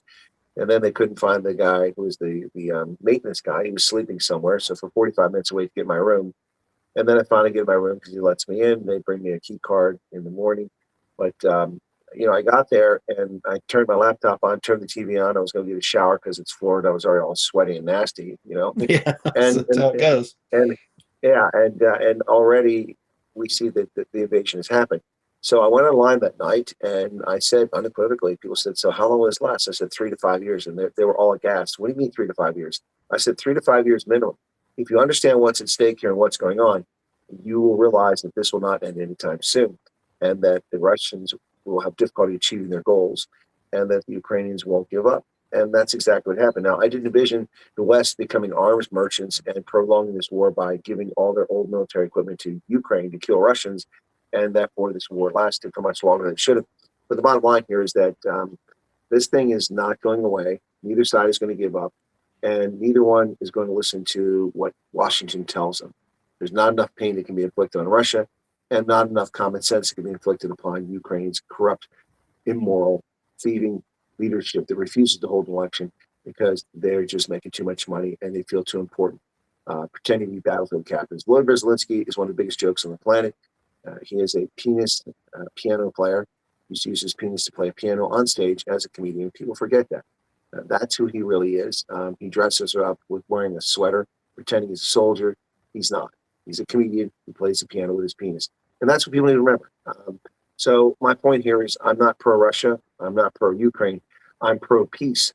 And peace isn't coming because we have 2 complete fools that are running these countries. Right. Absolutely. Yeah, for sure. And, no end in sight at this point. I read an article yesterday, kind of the highlights of it about, can the Ukraine afford to hold elections right now? And I'm like, you can't afford not to hold elections right now. You got to get the moron out of there. Well, we held elections in 1944, and we foolishly reelected the socialist in chief, Franklin, the racist Delano Roosevelt, the scumbag who put America on this path to handouts and democratic stupidity. So we had an election, and he was reelected. If we can hold elections, why can't they? Of course, the argument might be, well, no one was on our homeland. Well, yeah, I suppose, but 16 million men and women were abroad, not abroad, but 12 million of them were abroad fighting a war at sea, in the Pacific, or in island hopping, or in Europe. So if we can hold an election in the midst of that, when a huge chunk of our electorate is busy engaged in combat, Ukraine can hold elections. They've had a long time to do this, and they refuse because, it works to their advantage. And shame on them. Shame on them. And by the way, for all the Ukrainians that are hiding in Germany, quit being wusses and go back and fight for your country. Yeah, there you go. Right. I said it. You got to think how many people from the West, especially the U.S. early on, that went over there to fight and were killed, because they thought they were fighting for a real cause. And turns out, you're fighting for, somebody to remain in power who shouldn't be in power. Yeah, I think that's a fair statement. But I mean, look, Ukraine's cause is noble. They've been assaulted. They've been attacked. Horrible things have been done to them. They have a right to exist. They're a sovereign state, contrary to what Russia believes. And so, there is some nobility to the Ukrainian cause. But the people who drank the Kool-Aid, remember, just like the people who screamed at you if you weren't wearing a mask when you were out during COVID, these are the same people that if you didn't have a Ukrainian flag flying in front of your house, showing fealty to a corrupt state, you were somehow not moral and just. The people who refused to fly Ukrainian flags were the more unjust people who see through the smoke and mirrors as to what's actually happening in Ukraine. But where are they at now? Remember this happened 5 years ago? All this stuff about Ukraine, it's not around anymore. You don't see people doing it because it was a fad, just like gays for Gaza, a dumb fad. Yeah. You brought up the summer of love, if you will, the Fauci fever and all that. What do you think is going to happen with Fauci? His right hand man just recently, I guess, pled guilty for destruction of evidence, if you will, government property, records, etc. What do you think will happen with Fauci? You think he's going to go down a road where we can actually prosecute him, or will his so-called auto pinned reprieve? What do you think that's going to hold up? I think that in the case of Dr. Fauci, he's 85 years old. He's never going to prison for the crimes he's committed against humanity and the theft of money that doesn't belong to him. The patents and all the things are not his. They belong to the intellectual property of the U.S. government. The fact that he's making $500,000 in retirement is nauseating. I don't think anything's going to happen to Fauci. He'll drag it out forever. He's got the resources alone from retirement. He's making over $500,000 for the attorneys. I think Chris froze up on us. Yeah, it froze up there again. Hate that. Yeah, I was wanting to get this last assessment. I think he's probably gonna maybe drop off here. Yeah, there he's dropped off. No, I think I it was back pulled in. him out. I took him out. I'm waiting for him. Okay. There he is. I was gonna wait for him to. There we go. Sorry, Colonel. You froze up there, giving us the assessment on Fauci. Wait, what happened? There we go. You got me? Yep, Yeah, we got you. Go ahead. Yeah, sorry about that, guys. I didn't realize he froze up because I was still flying myself. Again, I'll drop off in a moment because this connection is dodgy, to say at the moment. Anyway, so I was saying with Fauci. Fauci will never go to prison. He has the financial resources to avoid it, and he's protected under the Constitution. He used his Fifth Amendment right to prevent himself from incriminating himself over 100 times in testimony because he knows he's guilty. Look, I mean, invoking the Fifth Amendment is not necessarily a sign of guilty, but this guy is guilty. And the number of times he did it, he absolutely refused to answer the most basic questions when just 6 years ago, he deigned to tell us that we were criminals if we didn't wear masks and so on. He should be tried for crimes against humanity. Millions of people are dead because the likes of Fauci and Dr. Blix and all those clowns. These people died needlessly. And then, of course, the criminals, Murphy in New Jersey, Governor Gropalot, Cuomo in New York, and, of course, our scumbag, former governor in Pennsylvania, sent tens of thousands of people with COVID into our nursing homes and killed off our parents, our grandparents. These were crimes against humanity, and they have qualified immunity. Fauci doesn't have that same qualified immunity. That's why he invoked the Fifth Amendment, because he can be prosecuted. I think that he belongs in prison for the rest of his natural life, and all the proceeds from his ill-gotten gains should be donated to people living in poverty in this country. So that's my take on Dr. Fraud, and he's not going to get his just desserts. He will escape justice, just like Joe Biden has done for all these years. Yeah, absolutely. And of course, now Hunter is a lot of people on the right wing are now all of a sudden ingratiating themselves with Hunter Biden at this point, which, we've seen several people, former Fox News analysts, if you will, that are having Hunter on their podcast. What are your thoughts about trying to give Hunter Biden a second lease on life, if you will? Hunter Biden is a felon who should have done his time in prison. He's a scumbag who sold our nation down the river. He should not be trusted for a moment. Any so-called conservative that deigns to entertain that buffoon, that treasonous SOB who is a disgrace to this country, is not a true conservative. They're clickbaiters. They are chasing viewers. They are just frauds. Ask yourself this question, guys. The likes of Tucker Carlson and Candace Owens. Yeah, and Tucker Carlson, Candace Owens, and these others that are so-called conservatives, are they conservatives? I mean, are they truly conservative? Or are they just the better-dressed chimpanzee that's sitting behind a microphone or in front of a camera who doesn't really know what the hell they're talking about? They're just given notes and they read it like the better-dressed chimpanzee, and suddenly they're smart. If you actually listen to a conversation in which Tucker engages someone on a question that wasn't in his prep notes, it's not impressive. It's not impressive. People were dismayed at Tucker Carlson. I said, why? Tucker Carlson is who Tucker Carlson has always been. He is a chameleon and will say and do what he needs to do in order to get attention, fame, and money. Now, I'm not attacking Tucker Carlson. He's an entertaining guy. I found him very good when he replaced Bill O'Reilly in that slot at Fox News when I still watch Fox News. And I also said at one point he was the only journalist in the world that was telling us the truth about things. And it was true. But his little dispute with Fox, he walked away and went to X, and he gives Vladimir Putin an hour plus to tell us a fairy tale history of Russia. Look, the guy is exactly what I thought he was. Candace Owens lost her mind. That woman's absolutely backcrack crazy. She's so her hatred of Jews is so sick and twisted that it perverts everything she says. So look, I'm not impressed by these people who are so supposedly conservative who suddenly think that it's like John Fetterman. Oh, he's one of us. No, he's not. He's not a Republican. He's not a conservative. He just has a little bit of common sense, apparently, because whatever medical condition he had, must have reset his his brain to where he's actually it's like he's got to charge electricity and suddenly has common sense. But Fetterman is not a conservative. He's not one of us. Don't fall for that. Just because sometimes people agree with your same position doesn't mean they're of the same ilk as you and they have the same ideology. He doesn't have the same ideology. Plus, I think he's a bit of a bigot against black people, but that's just a personal view based on what he's done in the past. So I would say that people cozying up to Hunter Biden are just looking for attention, clicks, and money or ad revenue for whatever reason. And it's sad to see. People sell their souls out. They sell out their character. They sell their values out just for attention or money. And that's what I see that we're seeing with these so-called journalists. Ben Shapiro comes under a lot of criticism. Ben is not objective when it comes to Israel or Judaism because he's a Jew and because it's obvious when he speaks that he's not objective on the topic. But Ben Shapiro is Ben Shapiro. He's been consistent for years since he was a 16-year-old and had his first book published. And whether you like Ben Shapiro or not, I don't think he sells himself down the river. But these other folks, they certainly do. Yeah, interesting thoughts there. I guess you're probably going to jump off here in just a few seconds. Anything any of your viewers, listeners should know about maybe your next few days, what you're going to be, where you're going to be at, what times, etc. Maybe where they can meet you at. Well, I've shared that on two broadcasts earlier this evening, so I think most people are aware of it. I will be headed to Peter Maritzburg tomorrow for a lunchtime meet and greet at a Mug and Bean restaurant. It's a coffee shop, a little sandwich shop in Peter Maritzburg. And then later in the day at 4 p.m., I'll be at the Suncoast Casino Mug and Bean in Durban, have a meet and greet. And then on Friday at noon, once again, I'll have a meet and greet in a town called Aledo up the coast a little bit. Then that night, I fly back to Johannesburg and head up to the northern part of the country on another flight the following day. And it just kind of goes like that the rest of the way. So, yeah, thanks for your tolerance and your patience, guys. I appreciate it. As you can hear, maybe my connection keeps dropping off. So I'm going to drop off here a little bit shy of an hour, but at least I did get out here tonight.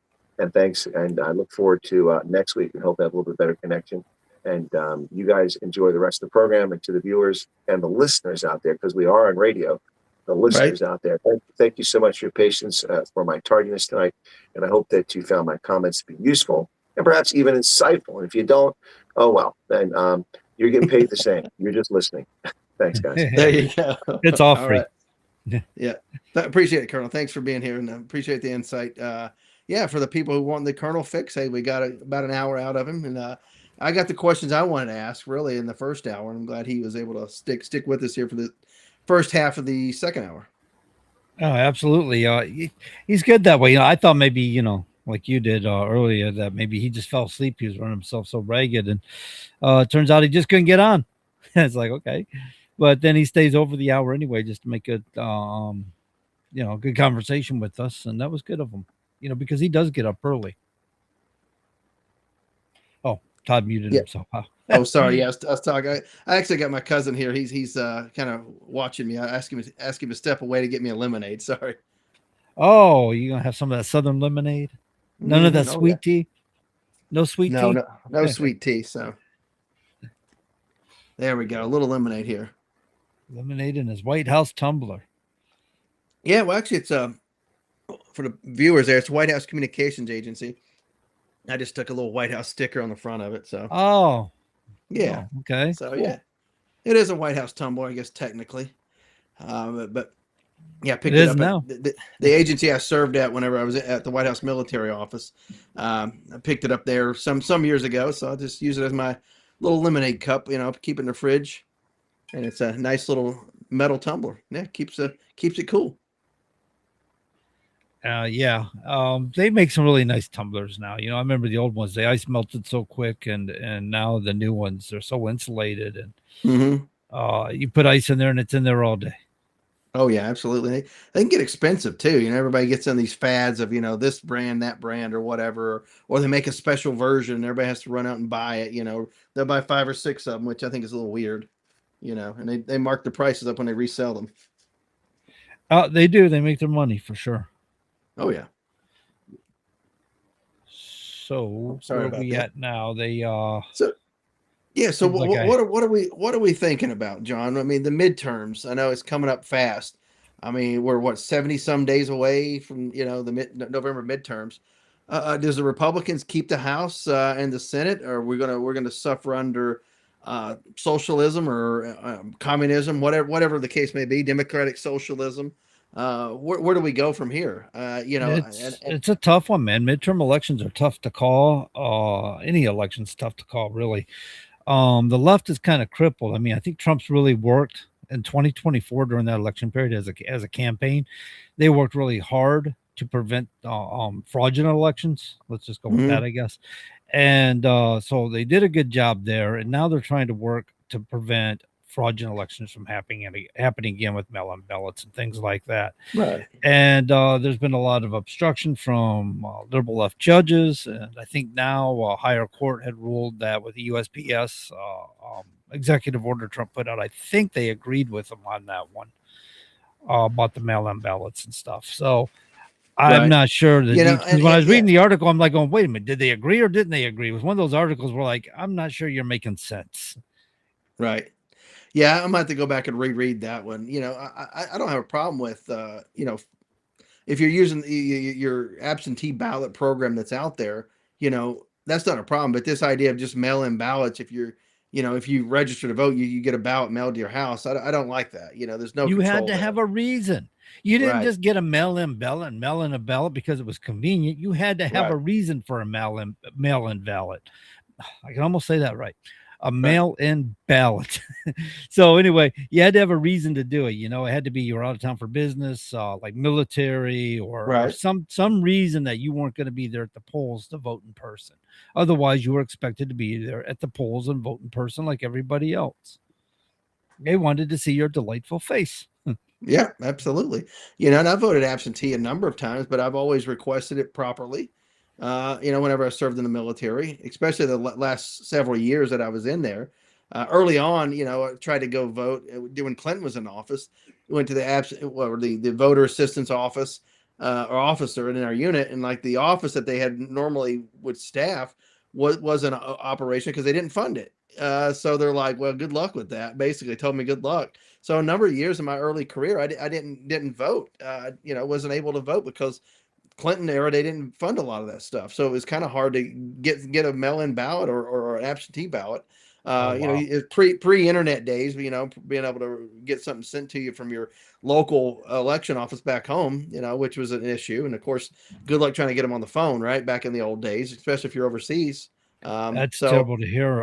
Military personnel not being able to vote because the administration didn't take care of those needs. Because above all, you'd think if you're serving in the United States military, you should have a ballot. You should be voting. I mean, your life depends on who you're voting for, right? Oh, for sure. But the voter assistance officers, they did their best to try to get people, a ballot or whatever. But in a lot of cases, it was they didn't fund a lot of these offices, so they didn't have the personnel or the ability to really go out and get those for the service members that wanted to vote. It was a lot of people got kind of or pushed to the side and didn't get a ballot. Yeah, no, and now the problem is I one time had to get an absentee. I knew I wasn't going to be there, and but voting was important, so I went ahead and went through I went through the process, and I had to go to town hall and get it in person. You didn't just get in that. They didn't just mail it to your house. I mean, that's what the left wants to do. Basically, you're voting. We're mailing it to your house whether you want it or not. It's ridiculousness. It's carelessness. I mean, voting is a responsibility, and we have people in government positions that aren't being responsible in their duties when it comes to voting. They're just putting them out there where anybody can utilize them. Oh, for sure. And think about it. With how many people that have, and we see this on a regular basis. We hear these stories out in LA where somebody's, has 15, 16 people registered, 20 people registered at one address.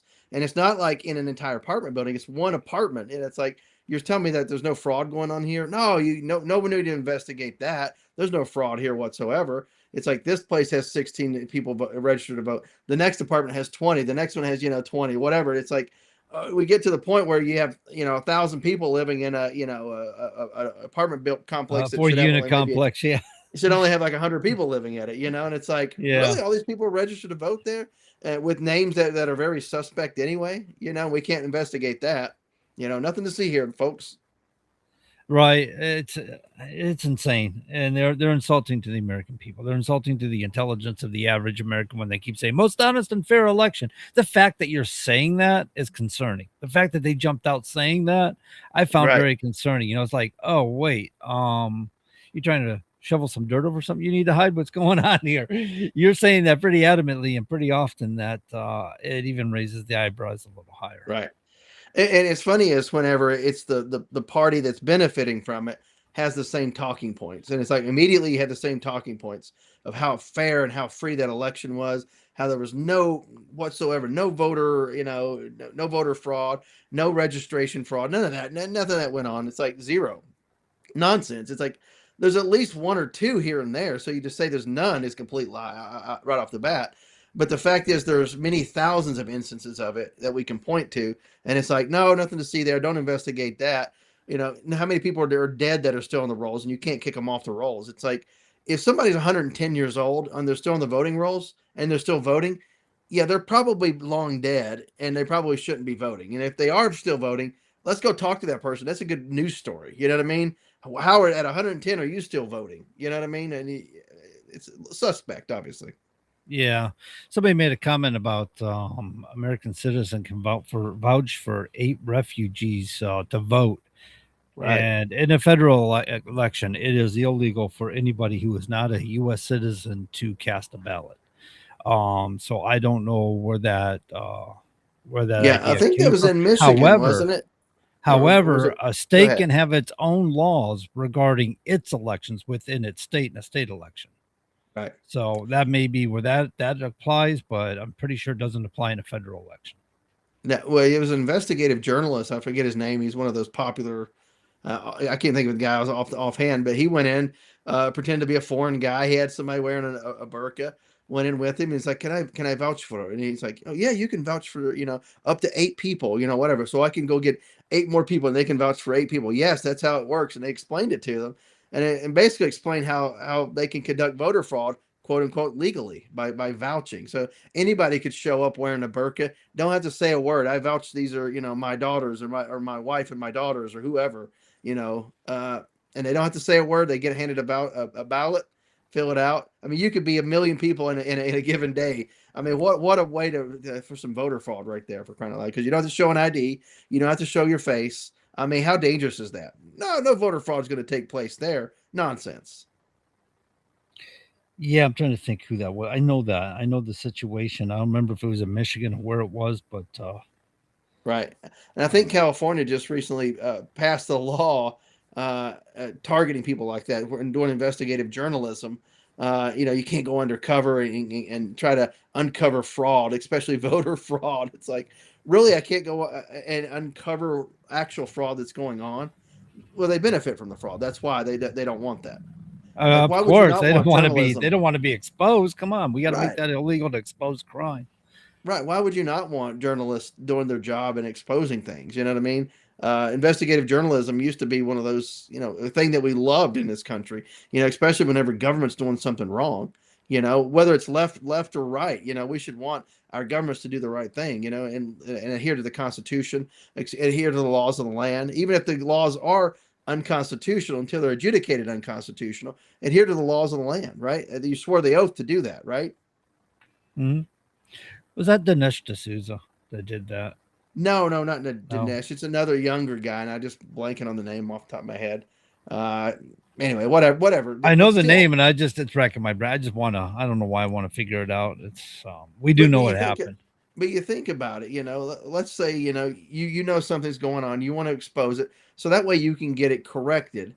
Instead, they make a law making it illegal for you to go, uncover the story and report on it. I'm like, what the heck is wrong here? How sad is this?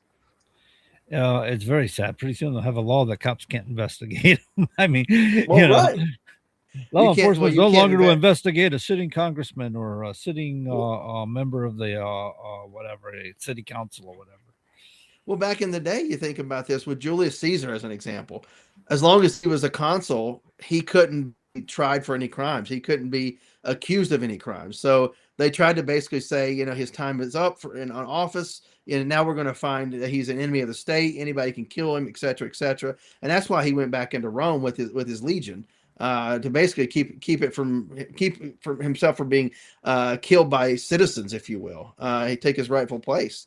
But anyway, that's one of those things is they're going to say if you're in elective office, you can't be investigated for fraud or crimes or anything like that, or held to account. It will get to that point, and then and we're close to it if we're not careful. Yeah, that'd be a high level of corruption.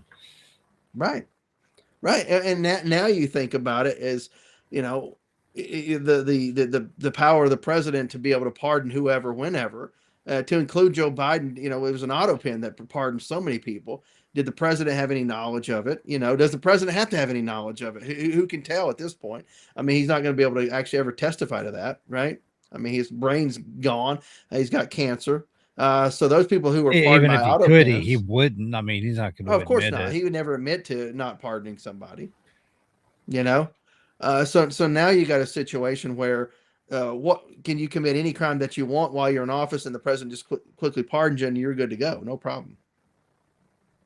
Well, the preemptive pardons, that's what gets me. It's you have been Right. charged for a crime yet, but preemptively in the event you are, here you go. It's like, wait a minute. That almost sounds like an admission of guilt here. Or what's going on? The guy hasn't even been charged. He hasn't Right. been prosecuted, and you're already pardoning him. Right. But with the pardon, it comes with essentially, by law, by statute, it comes with an admission of guilt. You essentially, I don't know if you have to allocute or anything like that, but essentially you admitting to the fact that you've done something wrong, and now by the accepting of the pardon, I did that wrong, but I'm getting excused for it. Essentially, that's what it amounts to. But now you got people saying, "Well, I never did anything wrong. Why did you accept the pardon?" Well, just in case.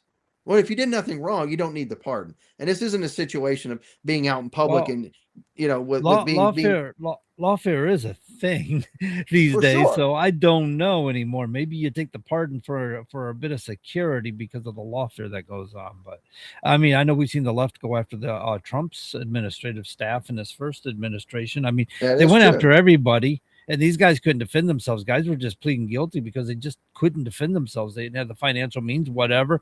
They were facing 30, 40, 50 years. They're going to spend the rest of their lives in prison. They're like, well, for 15 years, I guess I'll just plead guilty. I think it's Yeah. ridiculous. I I don't can think understand- anybody I should can ever understand. plead guilty if they're not guilty. But No, the I way get you. the I way get the you legal there. systems are set up now, I mean, there was a time when laws were supposed to be written in such a way the average person could understand just by Right. reading them. You should be able to comprehend them, understand the law.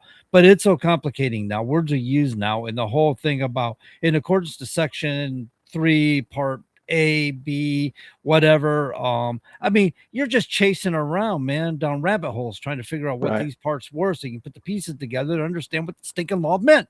It's like, For how am I sure. supposed to live in a society where I'm not advantaged to understand the laws? Not everything I do should require a legal team. No, it shouldn't. And you got to think about it. Yeah, on almost any daily basis, you're probably breaking one law or another. And if they wanted to get you on even technicalities of breaking the law, they could get you on something. So I can understand maybe accepting a pardon, just to get that off your back. I could maybe understand it, but at the same time, I think you should have to allocute if you're going to accept the pardon. Hey, what did you do wrong? What did you know you did wrong? Come out and say that. If you're like, well, I did nothing wrong, don't accept it. You shouldn't be able to receive it if you're going to say you did nothing wrong. But I understand what you're saying as well, as far as them going to go after him for anything under the sun. So get yeah, you. I don't know. You make a valid point. I mean, somebody's recognizing you were guilty of something. Right, or So something, I yeah. mean, that's what Joe Biden was doing, or whoever was operating the auto pen was obviously saying, "Well, we think they could be prosecuted for this, this, or that." Somewhere in the back of their mind, something they saw that they would be could be prosecuted for, and turn around and say, "Well, we'll just give them a preemptive pardon, and it'll blanket cover everything up to this point in time." The Right. time when the president leaves office or whenever, or when they receive the pardon or whatever it is, they can't be prosecuted for any crime. It's ridiculousness. Mm-hmm. Oh, for sure, for sure. Yeah, like you're covering a set period of time. It's like you could do pretty much anything during that point. Covering anything that you did may or may not have done wrong during a set period of time. Which I'm imagining if you murdered somebody, you're good to go, right? Because you can be pardoned for murder too, by the way. Holy crap! You know. So think about it. I can see Any and Hunter, all Daddy. crimes Can I you, get an extra 10 days on that? yeah, anything you may or may not have done. It's like, well, hold on a second here. I got a couple people I want to visit, if you will, and settle some scores. I No, mean, man. it is one of those things because you can be pardoned for murder. You can legalize crime that way. Yeah, you could in a lot of ways for sure. Now, I agree. If somebody did something wrong, and let's say they were over prosecuted and over sentenced, I could see commuting their sentence. You know what I mean, lessening it. Saying okay, they should have gotten 5 years, and they instead they got 10 years. I'm going to cut 5 years off, commute 5 years of that sentence, and if you've already served that minimum time, then you're free to go. You know what I'm saying? I could see something like that. But if you're truly guilty of something where you knowingly did it, you willfully did it, and there was no good reason for you to do it outside of benefiting yourself or a few cronies, I'm sorry, you got to do the time on that. Generally speaking, people in an executive position don't just frivolously give pardons away, except for Joe Biden. They're pretty responsible about it. But you're right. Commuting sentences indicates that, well, I see the crime, I see what he did, but I think the sentencing was too harsh, so I'm going to give him the commute. Or pardoning him of the crime. I think it was lawfare. I think he was railroaded. I'm going to give him the pardon. Stuff like that, and it is evaluated through the pardon office. It's not like the president's just frivolously over there with a pen, unless it's Joe Biden. He's not frivolously over there with the pen, just writing off pardons all day long. Yeah, and there's been many people who've been sentenced to, for crimes that they certainly didn't commit. And you go back in the country, people were convicted of crimes just because of their race. That happened a lot of times, or over sentenced because maybe they were not that intelligent. They had learning disabilities. Maybe they were mentally incapable. But they just threw a lot of crimes on them, and just to clear the books, if you will, because of a backlog, and people just accepted it and or agreed to it, and they didn't understand what they were agreeing to. I agree with pardon people like that, for sure. Yeah, absolutely. Again, railroaded. Although I gotta say, in all fairness, Trump did more or less blanket pardon J6ers. I don't think they were overly evaluated. He did. And some of those people committed crimes after they've been pardoned and exposed themselves to the true criminals they really are. So there is that. However, I will at least give them the benefit of most of those guys were railroaded. What happened at J6 was criminal within itself by the United States government. It doesn't take a genius to put two and two together on that. Yeah. But there was a few people that I know for a fact that should have been not pardoned, but they were, sadly, that they were only there because you got to think about this. I know one person. Actually, I went to high school with the guy. He was younger than me, but he's basically a lifelong criminal, going back to his time in middle school. This guy's been a criminal. I can say that because he's been in and out of jail, in and out of prison for years upon years. Just a horrible guy. He went up there, heck, the guy was blowing up my Facebook and I had to block him finally. Just nuts. And all of a sudden we find out on January 6th, he actually beat up a cop who'd either he tackled the cop or the cop fell. And he goes over to the police officer saying, "Let me help you up. I'll help you up." And immediately jumps on top of him and starts punching him. And it's like, "Hey guys, I got one over here. Help me out," to beat up this cop. That guy should not have been pardoned. That guy was just a lifelong criminal. He should have been left to rot, in my opinion. Exactly. There were people like that. We did see people throwing bottles and stuff at law enforcement. They were standing on balconies. We also saw cases that weren't allowed. See, this is the thing. Like, say the case with we interviewed his attorney,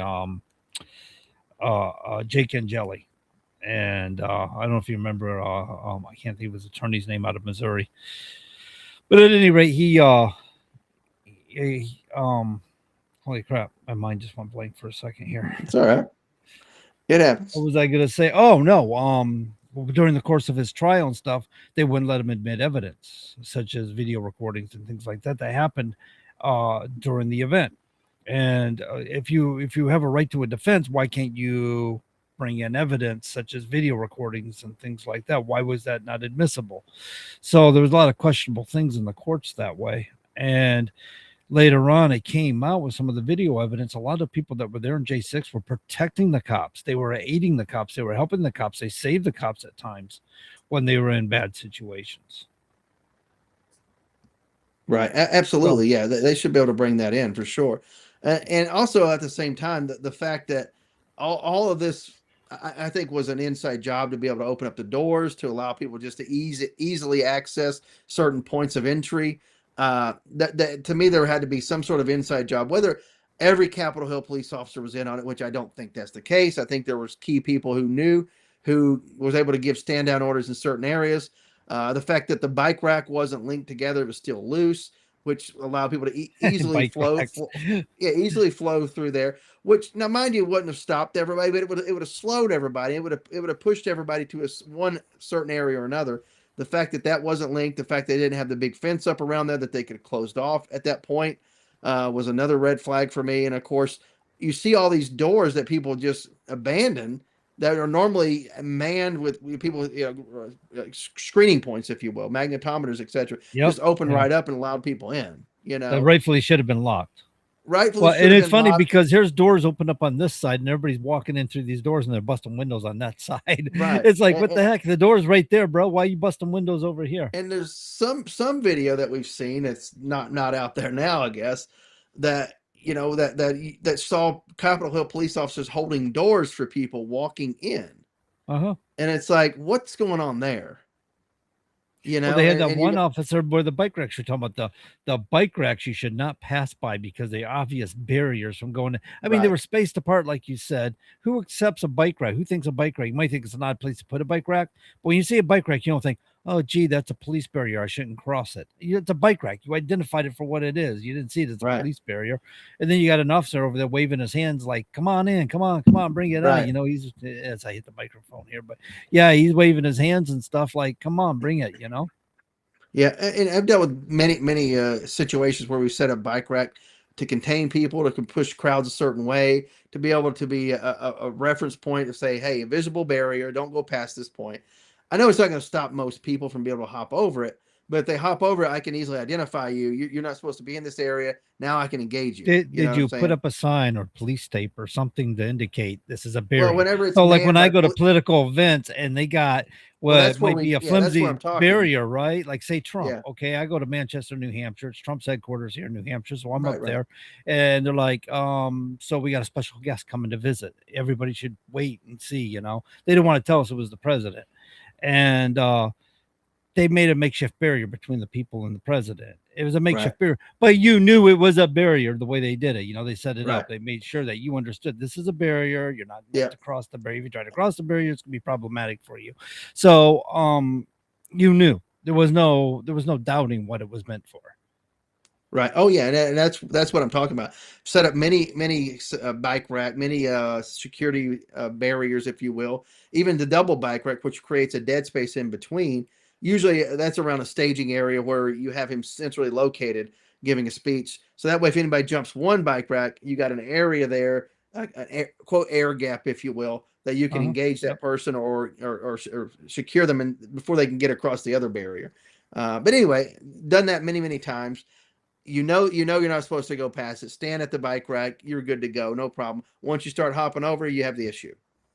Yeah. But they made it blatantly obvious. It was meant to be a barrier. It wasn't like they were spaced apart like 20 feet or 30 feet or something, right? Or 15 feet, whatever it was. I don't know. But I say people kicking bike racks as walking by, tripping over them. That's how much space was in between them. You know what I mean? It was like, there was nothing there that was indicating that was meant to be a barrier to prevent you from passing through. And if you wanted to do that, why don't you barricade the doors? That would be Yeah. more an indication, right?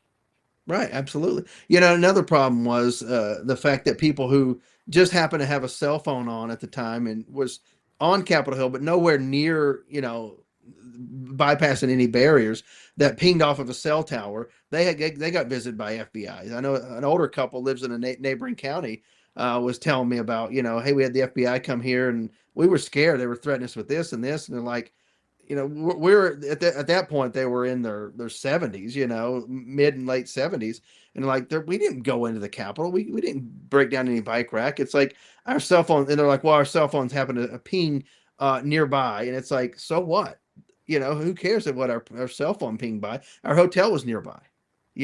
We didn't do anything wrong, and was grilling them for about an hour at their house, and finally just cleared them of any wrongdoing, because they're like, one of the agents was like, yeah, these aren't people who we're looking for. This is stupid, and basically closed the case on them because he used some common sense, saying this is stupid. Why are we here? But then you have that case with the Middletons out of Texas that were praying, wasn't even in the Capitol building, wasn't on the. They were basically, if I remember correctly, they were in the mall area, and they were praying. And they got jumped by cops, and they're like, we were just peacefully praying, and they kind of blew it off, because they pushed off the cops and stuff, defended themselves more or less. Right. And they went to their motel room like, wow, can you believe it? What the heck, and they're just trying to clean themselves up. And they didn't think anything of it after that point in time. They're like, I can't believe we got jumped by the cops. Holy crap. And next, the FBI's come along and arrested them. They were facing 20 years imprisonment because of, thank God for the pardon, because they were going to jail. Yeah, very sad. I mean, it's easy to get railroaded and stuff like that. But anyway, you guys had somebody on, I think, on your other show regarding flock cameras. Is that right? That's Billy's going to have him on. Oh, have somebody on soon. Monday's show, I think. Billy has a Monday show. He used to do with Radix Verum, and I think she had to step away, so he's now doing it by himself. Okay, gotcha. And so Monday he's going to have him on. We may be able to get him on as a guest, maybe the 11th. I think Billy's going to try to work it out for us. Okay, yeah, I'd love to have somebody on the show. Yeah, that guy on the show he talked about. He sent me a note the other day asking about it. And I said that's very it's very topical at the moment. I said maybe reach out to John, let him know. Maybe we'll get this guy on. Yeah, he mentioned you to me. So originally I think he had him scheduled for the 9th. I'm like, oh, we got to book that day, bro. Can you get him another time? So he's checking into it. Right. Well, if he comes in on the second hour, he'd be all right. I'm going to have Anthony on there in the first hour. That might be a thing too. Back-to-back guests. I guess we could. Yeah, why not? Help fill us up there. Well, Billy, if you're listening, yeah, see what you can do. So we got a few minutes here, John. What do you got going on the next week before the next show? Oh, geez. Working more work, bro. You know how it goes. I'm a working man. I'm not allowed to sit down and take a break. Well, my wife thinks I take too many breaks. Yeah, I don't have a whole lot going on. I'm just kind of looking around at some of these people running for office here in the state. I want to get to know some of them better that I'm not familiar with. Looking people up, things like that. Do my due diligence, more or less. If you're referring to politics, that's about all I got going on.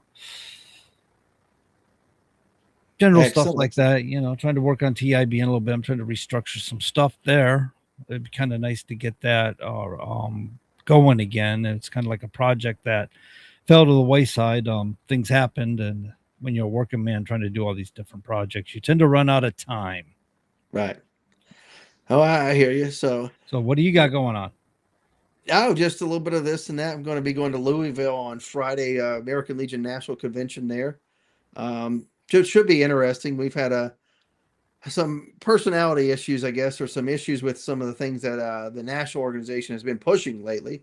So it should be a little bit heated convention this time around. But it should be interesting nonetheless. So that's what I'll be. Actually, I'll be coming back next Wednesday. So hopefully I'll be able to be on the show, at least for a portion of the time, depending on what time we leave there and get back here. I don't know. Wait a minute, you talking about next Wednesday? Next Wednesday, yeah. The next driving show? back. Next show. Oh, what's going on here, bro? Well, Chris is in South Africa. I know. Well, Louisville. we may have to do a these best people out there of. don't want to listen to me just ramble on for 2 hours. We may have by to do a myself. best of. I don't know, or maybe We may have. Yeah, let me know. Just keep me informed, and I we will. may Maybe have you and to- Billy, and maybe a guest come on and do it. You know, we come in if we can, the Colonel and I, and chime in Yeah, a little bit here and that's what we need. Some guest hosts. Johnny Anchors, where you at, buddy? there. Right. Do a full blown 2 hour call in show. If you call in, you get on the air as long as you're not a nut. Oh crap! That left out half the country. Yeah, well, Democrats, socialists, and the Dems. Sorry about your luck.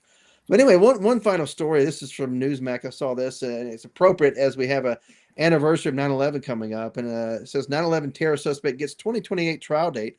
Khalid Sheikh Mohammed, the accused mastermind of the September 11 terrorist attacks, and 3 alleged co-conspirators are set to stand trial in 2028 after decades of delays. A military judge ruled Wednesday. Air Force Lieutenant Colonel Michael Shrama set the trial for June 5th, 2028, rejecting prosecutors' request to begin proceedings in January 2027 because of extensive pretrial litigation that remains unresolved. Mohammed Walid bin Atash Mustafa al Hausawi, I don't care about his name, and Ammar al Baluchi are accused of roles in the 2001 attacks, which killed nearly 3,000 people. Should be interesting to see this unfold. We're gonna waste money trying these people. Is that what you're talking? Oh, 25 for years later, sure. we're gonna waste money trying these people. Yeah, for I was sure. content But, to just let them rot, but yeah. I guess I- maybe they're entitled to a trial. I don't know. There is that whole thing about suspension. Was it Right. suspension clause, and they're really let- not U.S. citizens, so I don't. Let's hope they finally find them guilty, put them to death, and do away with Will their they bodies do so they that? can't be martyred. They could put them to death, no problem. They certainly could. Yeah, but will they? I don't know. And, We'll see. will justice be served if they're not tucked away into a plane and driven into a building that's slotted for, or flown into a building that's slotted for demolition? I mean, I'm just wanting justice here, Todd. I don't know. No, I know. I get what you're saying. So, we shall see how this plays out. It's going to be a circus for sure, as especially as that trial draws near. Yeah, no, actually, you make a good point. It'll be an interesting trial. I'm sure it's going to probably pull back a lot of scabs, and I just did a video. In fact, I posted it on my YouTube. I haven't done Facebook yet, but a 9/11 video, a song and stuff, and some imagery, and it was kind of weird because I haven't looked at the images of the planes going into the building in a long time. And when I pulled that up and I was looking at some old video footage, man, did that take me right back. I mean, like choking up, and I'm like, oh man, it's hard to relive that.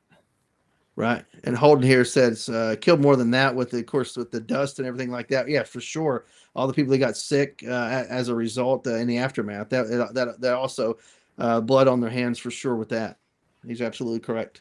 So that was called jihad, right? Oh, we yeah. all know that. That's jihad. I mean, suffering and stuff like that. But then there's like, radical jihad or whatever you want to call it, to commit violence against other people, non-believers and stuff like that. There's such things called civilized jihad, right? Yep, sure. And You want to that's hit it to real take quick? You got over about a minute. civilization. Be like these people upset about Hasid, or we're upset about Mamdani. This is called Right. civilized jihad, when you start to infiltrate a civilization, take over their government structures, and eventually over a long period of time. So there, in 1982, there was a 100-year plan that was discovered in Sweden. Somebody was raided and arrested, and they found this plan. It's called the Project, and it was obviously translated into English. And the understanding is they got a 100-year plan to commit civilized jihad, to take over Western societies. And so you're seeing places like, we've talked about Germany, we've talked about England, and we're seeing what's going on there. Right. And that's what we're seeing. That's what we're Yep. seeing, is civilized jihad. And Yep. a lot of people just aren't aware of this. They think, oh, no, you're just mean conservative. You're just being mean. But no, I'm really kind of concerned for the future generations. That's what I am. Well, they are what is called the useful idiots. Once they allow them to take over, the useful idiots who helped usher it in will be killed. They don't realize that. Yeah, no, Anyway. that's and you see them aligning with the left right now because the left is so radical with the whole Right. socialist thing, communist thing, whatever you want to call it. Doesn't matter if socialism or communism. But you look back in history in Iran, what did they do? They matched up with the communists. They used them as useful idiots. And once they set up the regime, what they do? They started executing them. There's your cue, Todd. There we go, folks. We'll be back next week right here on WSMN 1590 AM and 95.3 FM. Until then, take care. God bless and see you.